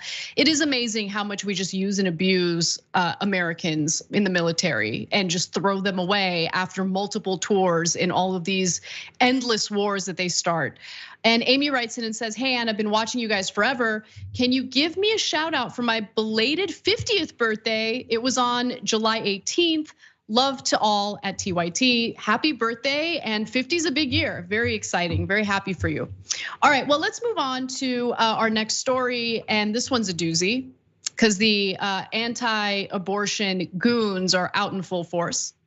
Anti-abortion Republicans are apparently not satisfied with just merely controlling women's bodies and making decisions about whether they should have children, which of course affects them and their economic situation for the rest of their lives. They also want to make it more difficult for them to get child support from the individual who got them pregnant in the first place. So let's hear from West Virginia State Senator Chris Pritt. Let's say you've got a father who doesn't want to really be involved in the life at all, really. He knows that if she carries through the pregnancy, he's going to have possibly some sort of child support obligation. And so what he wants to do is he wants to, in a sense, encourage her to go and find a way to get an abortion. So this state delegate, who, by the way, I should note, is a divorce attorney, so I'm sure he's got a soft spot in his heart for the men that he represents in these divorce cases. He's trying to make the case that maybe we shouldn't make it easy for these women to get child support from the guy who, did his part in getting her pregnant, because there could be a big consequence to that. It could actually encourage abortions. And here he is twisting himself up in knots to explain that point. That if it's a certain individual, if he has any kind of familiarity with her, he knows that she might be of such a state of mind, she may be in such a vulnerable position that she decides it's not worth everything he's going to put me through to carry this pregnancy forward. It's going to be easier. It's going to be better for me to go and just terminate this life. And so what she does is she goes over to Virginia, she goes over to some other state where abortion is legal, and she goes and gets the abortion. And so I think that's a really clear possibility if we enact the Second Amendment here. I don't want to be doing anything whatsoever that is encouraging folks to go and get an abortion. I don't know why he mentioned the Second Amendment in this context. It literally makes zero sense. But to be clear, Jessica, he's arguing that maybe child support doesn't make sense because it'll lead to men encouraging women to get an abortion. I can think of nothing that would make a woman want to get an abortion more than knowing there's no financial support coming from the man who got her pregnant. That is so straightforward. Now she has the entire financial burden of raising that baby. If anything, getting rid of child support would increase the amount of abortions that are happening. Just this backward logic is absolutely insane. And it's because 80% of the people who made this decision in the Supreme Court in Dobbs v. Jackson to overturn Roe v. Wade, 80% men. And then I became interested, okay, what does the West Virginia state legislature actually look like? 87% men. So there are these decisions being made by men that terribly affect women's bodies. And now not only this, but they're going to take away child support. They're proposing taking away child support. And okay, fine. If you're having a conversation, we're gonna take away child support, but we're gonna increase child tax credits, right? We're gonna give you that aid in some other way. No, that's not what they're proposing here. And they're saying the reason we're doing this, moreover, is less abortions. That's our goal here. Absurd. Yeah. No, it is absolutely absurd. West Virginia is one of the states that's outlawing abortion with very few exceptions. And it's almost as if, I mean, I could be wrong here. It's almost as if wanting to outlaw abortions isn't about protecting life. It almost seems like it's about controlling a woman's body, but more importantly, punishing her for engaging in sexual activity that these fuddy-duddies think is wrong.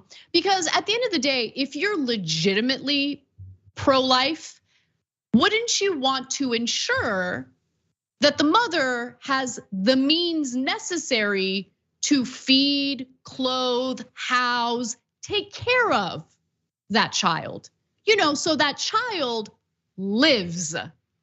No, but they don't care about that because this isn't about life or death. You guys have to understand that. I have to drill that in everyone's head. It's important to understand that, okay? I know that the right wing doesn't care, right? They don't care about being called hypocrites. They don't care about us accurately identifying what the real motivations are here. My hope is that for anyone who takes what the right wing says at face value on these social issues, understands that they're liars, that they don't care about human life. We just had Republican senators block legislation that would expand healthcare to veterans who are now suffering severe consequences thanks to exposure to toxic burns when they were on duty. Okay, when they did their multiple tours in the Middle East and they were exposed to toxic waste being burnt. Okay, they inhaled that. Now they have respiratory issues, they have cancer. All we needed was for Congress to approve an expansion of healthcare so these veterans can get the healthcare they need, so they can get the treatment they need. But no, they couldn't do it. So are we really gonna sit here and take these Republicans' words at face value and genuinely believe that they care about lives? They have shown us through their actions, through their votes, through what they prioritize legislatively, that they don't care about us, they don't care about human lives. End of story. What they do care about is culture war narratives to campaign on, because they certainly are not going to run on economic populism. They would never do that. That's never what they represented, and they never will represent that. But it's also about punishing women and controlling women. That is all this is about. And to make an argument that no, we can't have child support because, and then give some BS reason, come on. Not buying it for a second. Now, he did get a little bit of backlash, okay? Chris Pritt is his name. He says, a portion of a floor speech I gave was posted on Twitter. The speech was in response to an amendment allowing men to file pre-birth paternity actions. Never in the speech did I claim men should not have to pay child support. Maybe you didn't say that, you didn't use those words exactly. That is what you were implying with the statement you made on the record, that forcing them to pay child support might encourage them to pressure women to get abortions, and maybe we should reconsider this. What do you think that implies? He thinks we're stupid, and I'm so sick of these politicians thinking that they can do this and just get away with it. Jessica, final thoughts on this? Yeah, he acknowledges a key fact, which that resources are a huge reason so many women have an abortion, which is not something Republicans like to address a lot. They like to shirk that question whenever it's brought up. And the fact that he addresses it head on is pretty telling, because state legislators have the absolute power to appropriate public funds. And we all have a right for those public funds to go towards public goods. That's how state budgets work. It all comes from the taxpayers within that state. Those tax dollars should be going towards things like better healthcare, better public transportation, paying his salary. State legislators don't get much, but his salary is still paid by his constituents. And I don't know, he could regulate business, increase wages, do a number of things that would definitely reduce the number of abortions that happen in the state, because so many abortions happen because of financial necessity. So it's absolutely in his power, and he acknowledges that it's a problem. But he's a complete hypocrite, of course. And I like that you bring up economic populism, because of course they're not going to talk about that. No, they can't run on that. Their corporate donors not interested in it, but more importantly, they're personally not interested in it. They believe in rugged individualism for all ordinary Americans, but they love corporate welfare. Any type of corporate subsidy you could imagine, they're always in favor of it. So socialism for corporations, rugged individualism for the rest of us, including women who are forced to carry to term a pregnancy that they might not want. Anyway, we got to take a quick break. When we come back, let's lighten things up a little bit, okay? Although it's a little sad, Elon Musk's dad decided to give a very public interview where he said some pretty terrible things about Elon Musk. And dare I say it, it made me feel a little bad for Elon. So we've got that and more coming right up.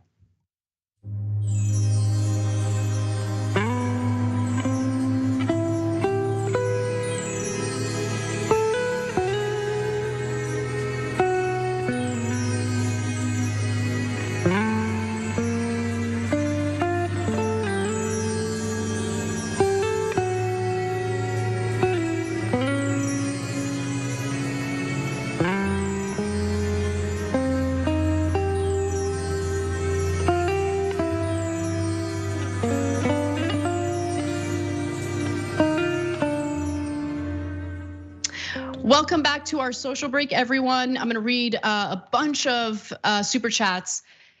Starting with 7 Rings for a Goat, who says, rest in peace, Bill Russell, a civil rights icon who supported Ali, walked with Dr. King, helped start the NBA Players Union, was the first Black head coach in American major sports history, the winningest athlete in team sports history. Yes, thank you for bringing that up. His death is tragic, but you're right about the history here. Just an incredible individual who has, his family has a lot to be proud of. He just accomplished a lot of amazing things in his life and his career. Pitchfork's Dragon writes in and says, the Twitch community is amazing, but the YouTube TYT live chats are hands down the best communities. Shout out to the members only chat. And let me also give a shout out to our moderators, because without them, doesn't even matter what platform we're talking about, okay?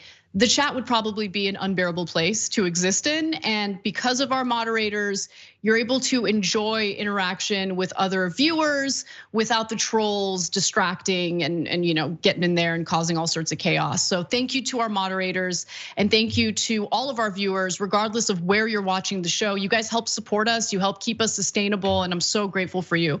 Exoteric Dragon writes in and says, I'm a 6'4", scarred up, scowly old Marine Corps vet, or whatever you think. I mean, I don't think anything. I hope that you weren't tossed to the side like other veterans have been tossed. It's just so sad to see how soldiers and veterans are treated. By the way, like the starting pay for a member of the military, a soldier, is so incredibly low. I think it's like around $20,000 a year. And juxtapose that with the insane amount of money we appropriate, our Congress appropriates every year for the National Defense Authorization Act, defense spending. Parker writes in and says, will tomorrow be the first time we have TYT election coverage without Cenk, or will he be back? Who's gonna step up and bring the hype and energy? Parker, thank you for asking. There will be primary coverage tomorrow night, immediately after the second hour of the show. So you could check that out at 5 p.m. Pacific, 8 p.m. Eastern. Cenk will not be there. Cenk is on vacation. He's in an entirely different country, so he will not be tuning in. Well, he might be tuning in, I don't know. But he will not be joining in for the coverage. And if you're wondering who's hosting, as you can imagine, we're gonna have John Idarola probably leading the programming. And we'll also have Jackson White, Francesca Fiorentini, and more. Oh, Jessica's gonna be hosting as well, so definitely check that out. Again, tomorrow, August 2nd at 5 p.m. Pacific, 8 p.m. Eastern.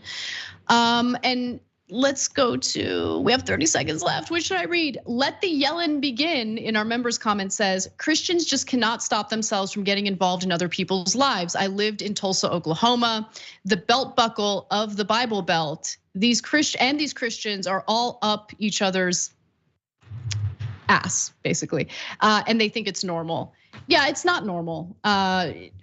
You live the way you want to live, follow your religion, but you can't force it on others. Let's get back to the show.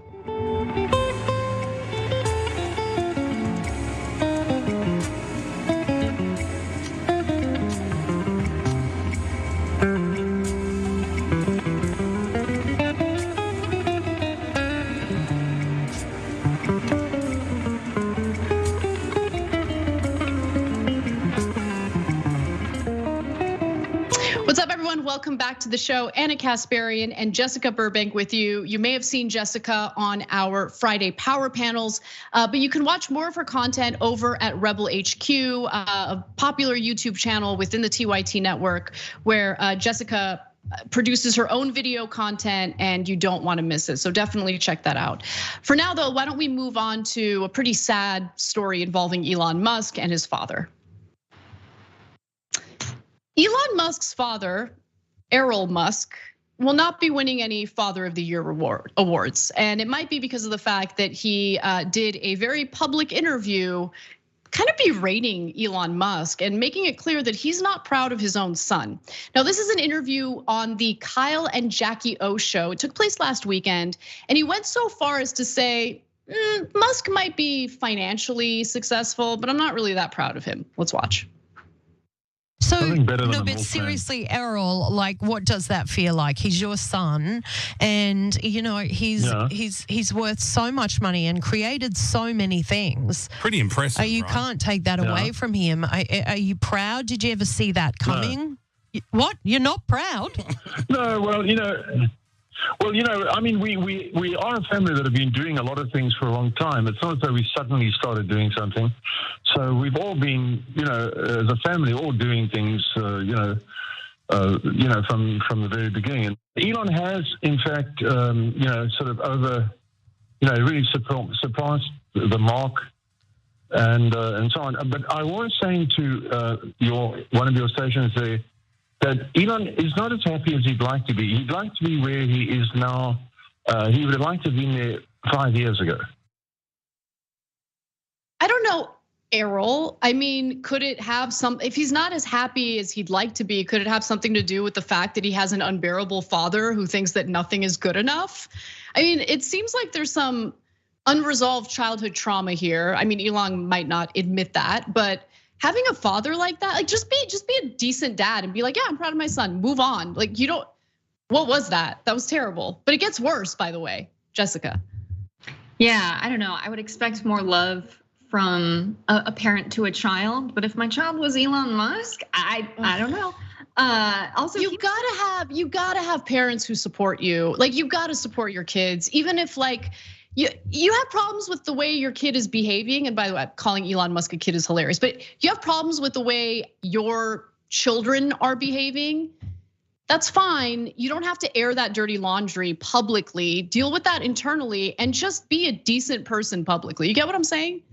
Yeah, I think it could be like a reverse causality situation where because his father is this way, Elon ended up this way, right?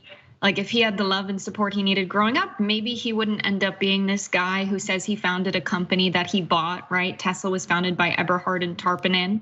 Elon brags that he's self-made. We know he started his first business with seed money from his father. He said raising $50 million is a matter of making phone calls. Everything was handed to him for him to get where he is. And even still, Tesla is making the majority of their money in the few quarters they were profitable selling carbon credits, right? When other companies reduce their emissions or go over their cap for emissions and Tesla reduces theirs, Tesla sells theirs to those larger companies, which means the net progress from having EVs is pretty much zero when you're doing that. And so the self-driving feature is the main thing that he's focused on, right? That's the one thing he says needs to have happen for Tesla to be successful. He's still pretty far away from that. He's now being sued by Dogecoin because he said, I don't have cash on hand. All of my money is Tesla and SpaceX stock. If they went bankrupt, I would go bankrupt as well. He said that directly. And then he tweeted all about Dogecoin, made a bunch of money off of it, and now they're suing him for inflating the price of that stock and using his public presence to do so. And so maybe it's rooted in childhood trauma, and now he's the richest man on earth and is scamming people and taking a bunch of money from the government. It's a bad situation. I agree that all parents should be nice to their kids because look what could happen. Yeah, and to be clear, if everything you just said were uttered by his father, then I think it would be a little different because his father didn't have any like valid critique, which you just shared right now. It was more of like this, yeah, I mean, he did fine, but like everyone in our family, we're all badasses, okay? We've all been doing things. Like that was the point that he was making there. And it's like it's almost like there's weird competition going on within the family, which sounds super toxic and terrible. And look, when we really think about people who in this nation's recent history held positions of power and were incredibly damaging to this country, people like George W. Bush, people like Donald Trump, they all had daddy issues, all of them, right? And so if you're gonna make the decision to have kids, please be decent and loving to your children because who knows what they're gonna turn out like if you're not loving and if you engage in this weird competitiveness with your kids like this. And if you think that was bad, Errol's got more. He decided to attack Musk's appearance, which is strange, but let's watch. You've got stages of your life. I mean, he's 50 now. I mean, I still think of him as a little boy, but he's 50. I mean, that's an old man. So now, did you see the photos of him, Errol? Did you see the photos of him the other day on a boat, lily white with no shirt on the back of a yacht? You should have rang him and said, "Brother, son, get a spray tan or something for Christ's sake." No. I tell you what, Elon is very well built and he's very, very strongly built, but he's been eating badly, and I have been telling them to take a sort of supplement I saw that was advertised. I'll tell you what, I was watching this program in the States. It's called the Alex Jones Show. And they sell this product called Mega Hard. And I told, like, what? Shut up. Like, what was that? There's no valid criticism there. Like, I don't care what Elon Musk looks like. But I certainly don't want to hear his father saying these terrible things about Elon Musk, his own son's appearance on the show. Again, if there's valid critique about, all right, there's this issue with Tesla, there's that issue with what he's doing career-wise, it's still uncomfortable, but at least it's like valid and interesting critique. coming on a program to attack the way your own son looks is just, I think it's strange and super below the belt.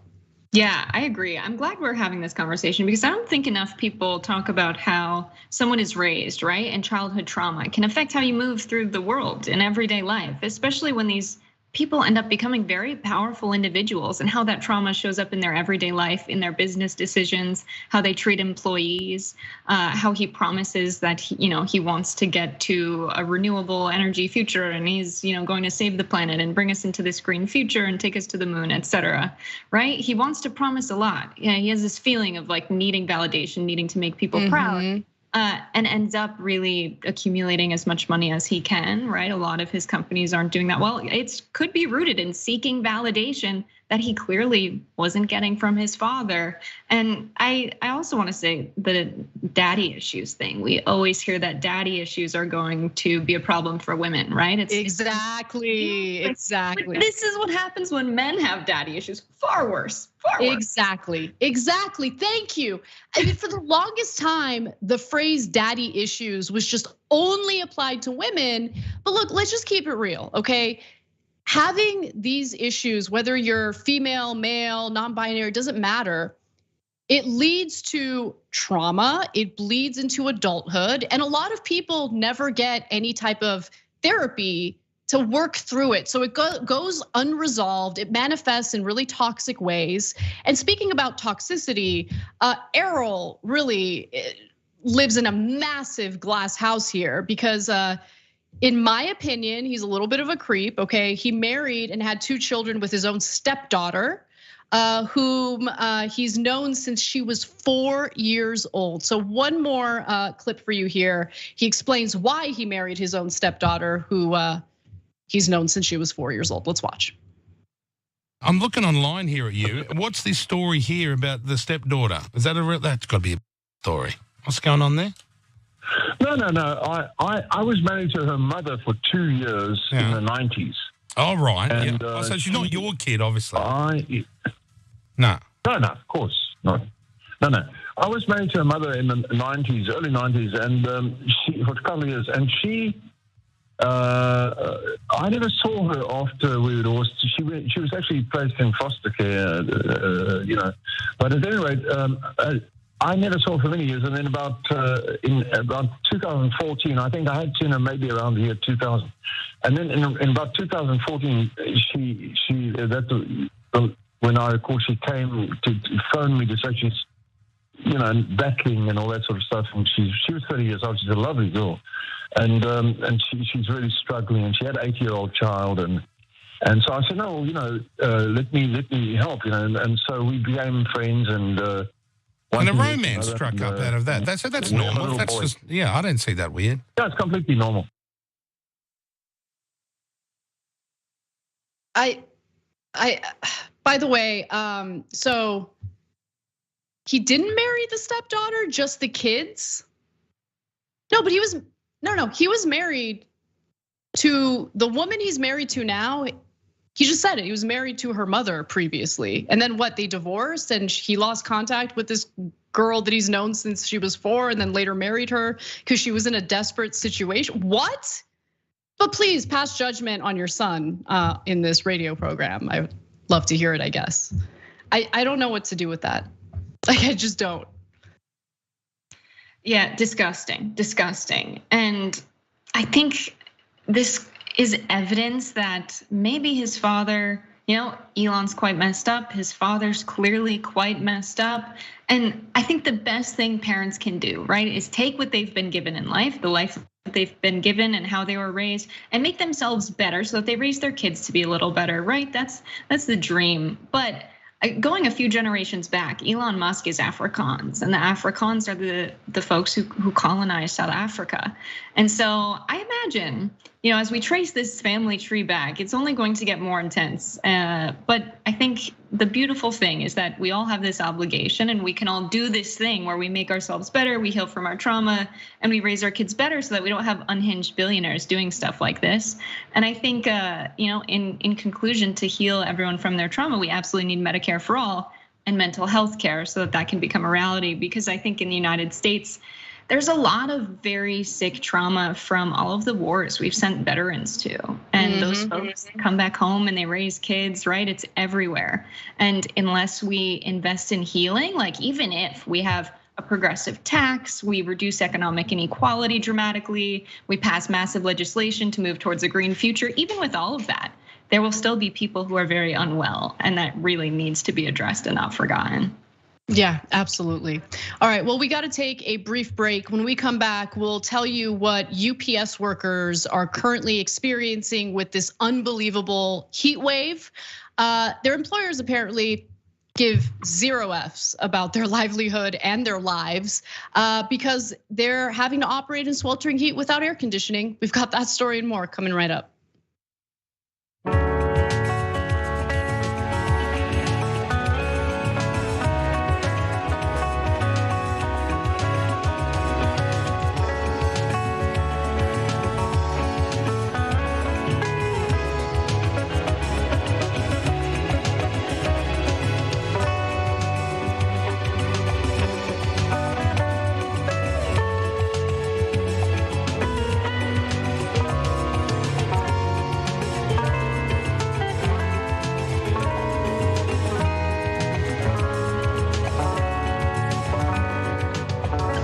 So quick correction, Elon Musk's father didn't marry his stepdaughter, who he knew since she was 4 years old.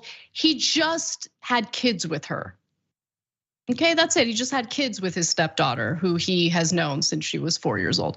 So just wanted to make sure I was clear and accurate in sharing those details with you. With that said, why don't we move on to some comments from our members and some super chats and all of that. We've got Eclectic Miscellanea who says, I wonder which is more dangerous, Instahard as seen on InfoWars, or the pink drink, it was sauce, as seen on TikTok. Both pretty bad, do not recommend, okay? Don't consume any of that. The pink sauce will probably get you sick. Instahard, I don't know what it'll do to you, but it's definitely not FDA approved. The dragon who says, Nye, or was it knee? I can't remember. Anyway, he would have just said, I'm so far behind on child support, they're gonna take my license away, and saved us all time. I think you're talking about the West Virginia delegate who wants to do away with child support. Rebel Dragon writes in and says, Prit, more like prick. Totally. We've got Sagara Dragon who says, this is the owner of an apartheid child slave emerald mine. Good point. I wish I would have remembered and mentioned that in the context of the story. Ojam writes in and says, who would have thought this guy who exploited colonial labor in his South African emerald mine would be a penis? But it's a word that I can't say. Musk and Trump both seem like they viciously strive for attention to make up for the love daddy never gave them. 100%. That's so accurate, and it's the point that me and Jessica were trying to make. We've got Cypher Shadow Dragon in our Twitch community, 20 months, tier 1, with the comment, 21 months, time for a celebratory shot of Jameson. Here is to 21 more with my dragon family, and thank you for the gifted sub, we really appreciate it. Surfer Tim says, the right wing love lies if they bolster what they want to believe. Galfar writes in and says, clickbait is Trump walking up the stairs to Air Force One with TP coming out of his pants leg. This is outright fracking defamation, exactly. Holy Beer Dragon gifted 5 subs, thank you for that. Master Chef Dragoness gifted 2 subs, thank you. Spartan Dragon 84 says, from the guy who impregnated his stepdaughter not once but twice, that's rich, referring to Elon Musk's father.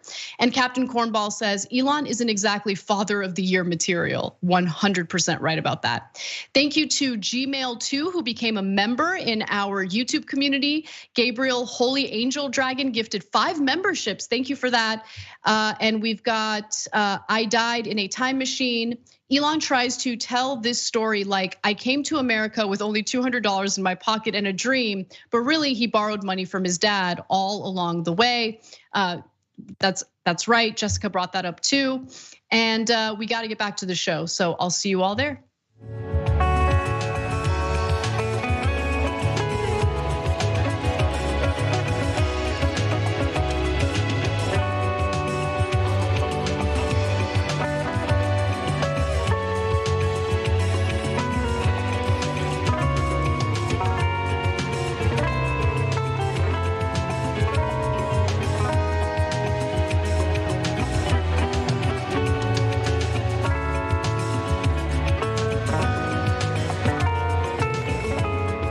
Welcome back to TYT. Anna Kasparian and Jessica Burbank with you. Jessica, time flies. I didn't even realize we're at the last segment of the main show. But everyone, don't worry. We've got a bonus episode packed with fun stories. You don't want to miss it. You can become a member by clicking on that join button on YouTube, or you can go to tyt.com/join. Why don't we get to our next story for now? This is an important one because this is what workers in this country have to deal with. And I hope these workers get better treatment, better working conditions. Let's get into it. Brian Enriquez was at work on Thursday when he received a Ring doorbell notification. He couldn't get to his phone right away, something that he now regrets. Captured on his doorbell's video, a UPS driver struggling to walk to the door and then collapsing on his porch. That's right, a UPS driver collapsed thanks to the unbelievable heat wave that is taking hold of most of this country as we speak. There are real consequences to this heat wave, especially if you're a UPS driver who has to deliver in a vehicle that lacks air conditioning. And by the way, if you're a UPS worker in a warehouse, it's very likely you don't have air conditioning there either. And now this has become a huge problem because workers are getting sick. And instead of investing in what's necessary to keep these workers safe during the heat wave, to keep them cool, to make sure they're healthy, UPS decided to invest their money on surveillance instead. We'll get to that in a moment, but first, what was the reaction of UPS after they learned of their worker collapsing like that? We appreciate the concern for our employee and can report that he is fine. UPS drivers are trained to work outdoors and for the effects of hot weather. The onus is really on the workers. With adequate training, they can somehow, supercharge their superhuman powers to withstand heat without air conditioning. Okay. Now, reportedly, the worker called his manager after the incident and did receive help, but UPS workers around the country are suffering right now because of extreme conditions. Here's why the workers are so vulnerable to heat stroke. UPS's ubiquitous brown trucks and warehouses are largely without air conditioning. After record earnings last year, the company installed cameras in its delivery trucks, but did not change its heat safety protocols. According to the union representing these workers, by the way, compounding long-held grievances about the company's priorities. And so these workers are represented by a union, which means they might have a fighting chance in changing their working conditions so they're not, collapsing from the terrible conditions that they have to work in without any adequate protection. Some UPS workers, by the way, have compared the heat in the back of their trucks to a sauna. Federal Occupational Safety and Health Administration inspectors have documented heat indexes of 126 in the trucks. And temperature readings taken by workers in their trucks in Arizona and Florida show temperatures above 150 degrees. I was just in Florida, okay? It took me several days just to get used to that heat and humidity. I couldn't eat, I was constantly nauseous. I can't imagine having to deliver packages, having to do physical labor in those conditions with no air conditioning. But that is what these workers have to deal with because let's just keep it real. The employer here, UPS, would have to spend a little bit of money to provide the air conditioning or the fans that they need to by the way, to do their jobs and to do it in a way that doesn't put their health in jeopardy. And that would cut into their precious profits.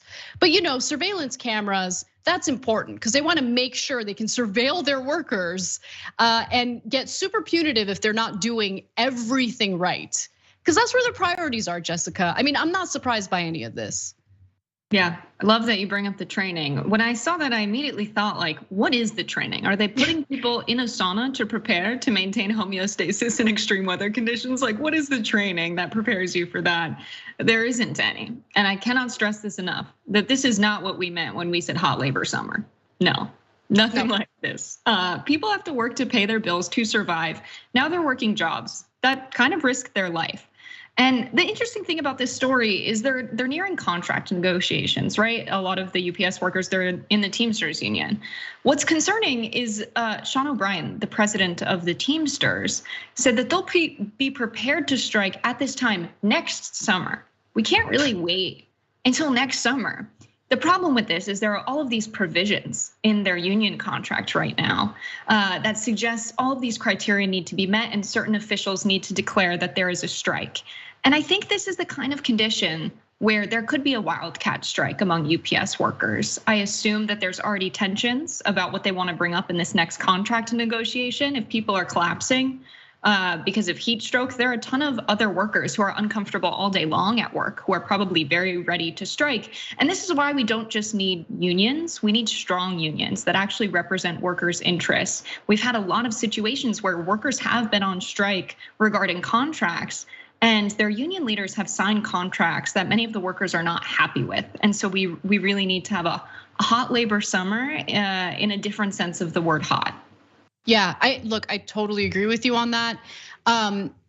Sometimes stories like this make it feel like it's a hopeless situation, right? Like, what can we as ordinary people do to help out?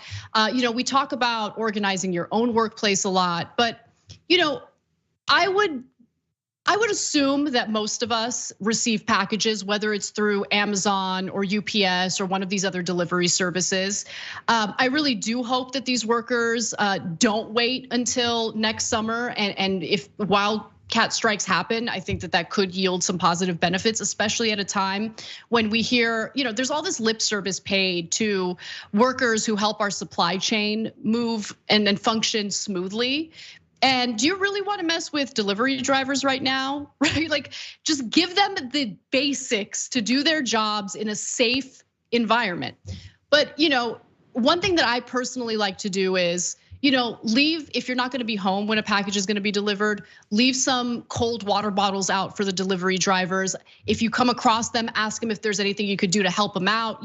Help out your fellow Americans, okay? Because I think a lot of people take this for granted, the fact that they're in their comfortable homes or comfortable offices, but there are people out there having to deal with the terrible environmental conditions out there thanks to exacerbated heat, droughts, whatever, from climate change. And I hate seeing that people are like literally fainting from heat stroke because of this heat wave. And these workers just get forgotten because our lawmakers aren't looking out for them.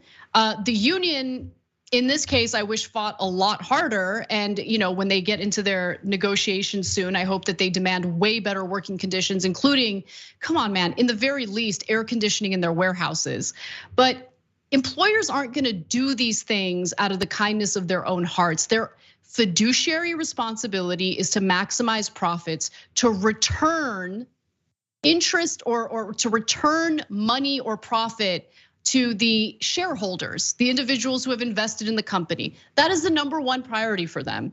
And they see labor as a massive cost that needs to be reined in. So unless the workers fight for it, unless lawmakers provide the right regulations, pass the right regulations to keep these workers safe, again, under this model, this capitalistic model, the employer is not gonna do what's necessary to keep the workers safe.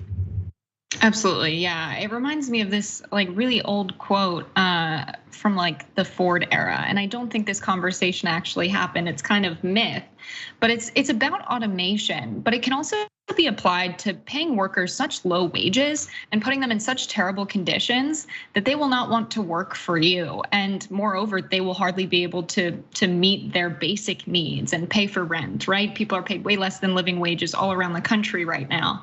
And the story goes that like Henry Ford had a visitor in his factory and he's like, look at all of these like robots that are helping us assemble cars now.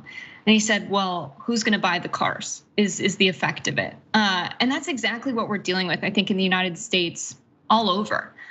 If you're not paying your workers well and you're not treating your workers well, UPS workers have to take a counted amount of steps to get from the truck to get to the doorstep. Their everyday behavior is tracked so much they're basically owned by UPS. It is really scary when you get into it. But we're in this weird situation where something's got to give, because there's not a huge incentive for people to keep working for their employer anymore. If they can't meet their basic needs, if their life is at risk when they're at work. I mean, if you're a shareholder, if you are someone who invests in these corporations, it's not really in your interest either to be treating workers like this.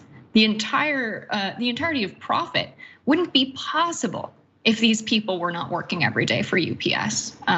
So yeah, it's in their interest as well. And I hope they figure it out before it's too late and everyone's striking and things get violent. Well, let's move on to our final story in the main show, and it has to do with Greg Abbott lying to the American people, lying to his own constituents after the Uvalde shooting happened.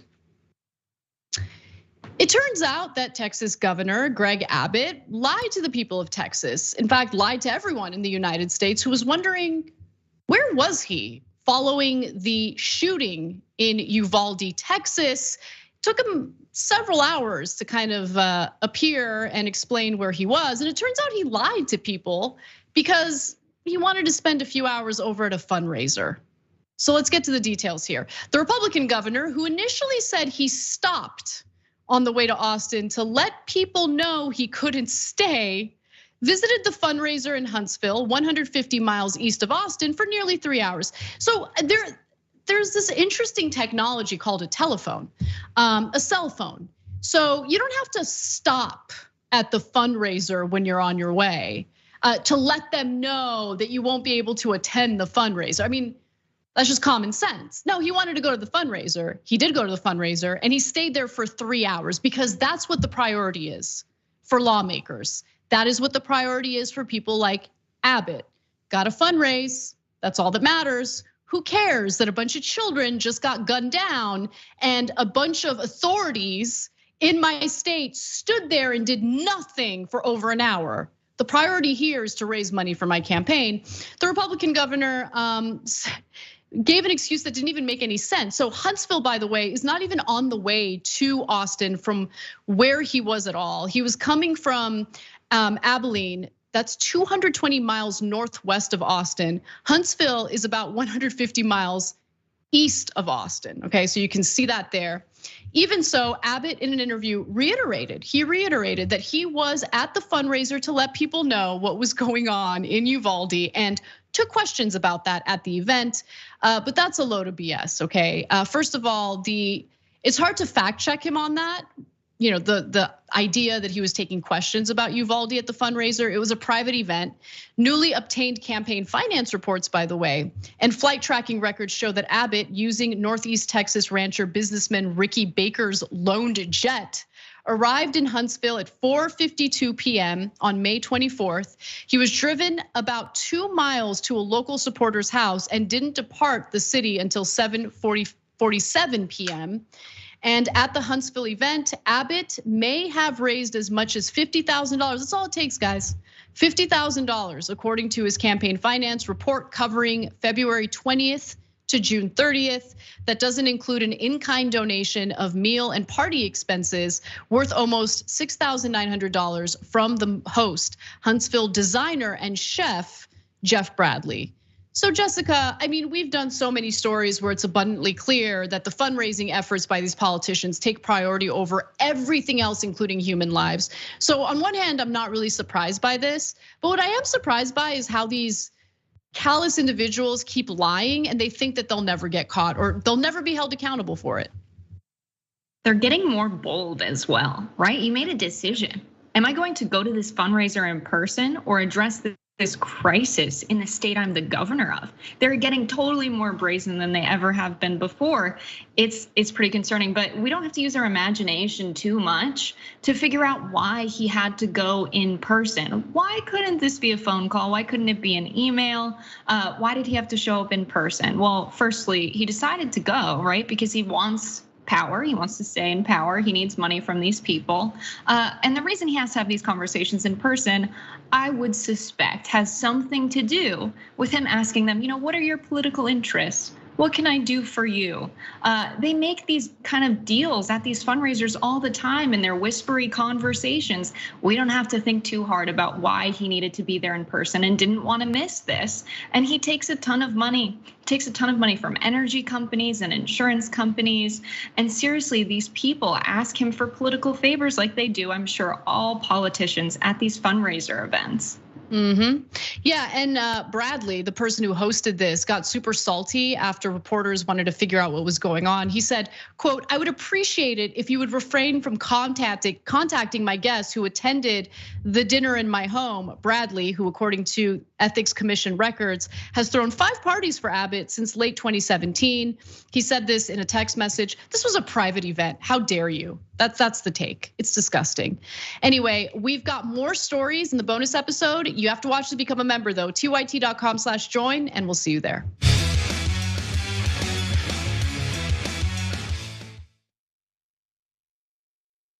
Every day, the Young Turks delivers 2 hours of solid, fact-based, timely news and progressive commentary on all the day's most important stories. We keep our viewers informed while also providing perspective and insight on the news we cover, so you understand not only what's happening, but also what's happening behind the scenes, the stories behind the stories. We play musical chairs and put these children in one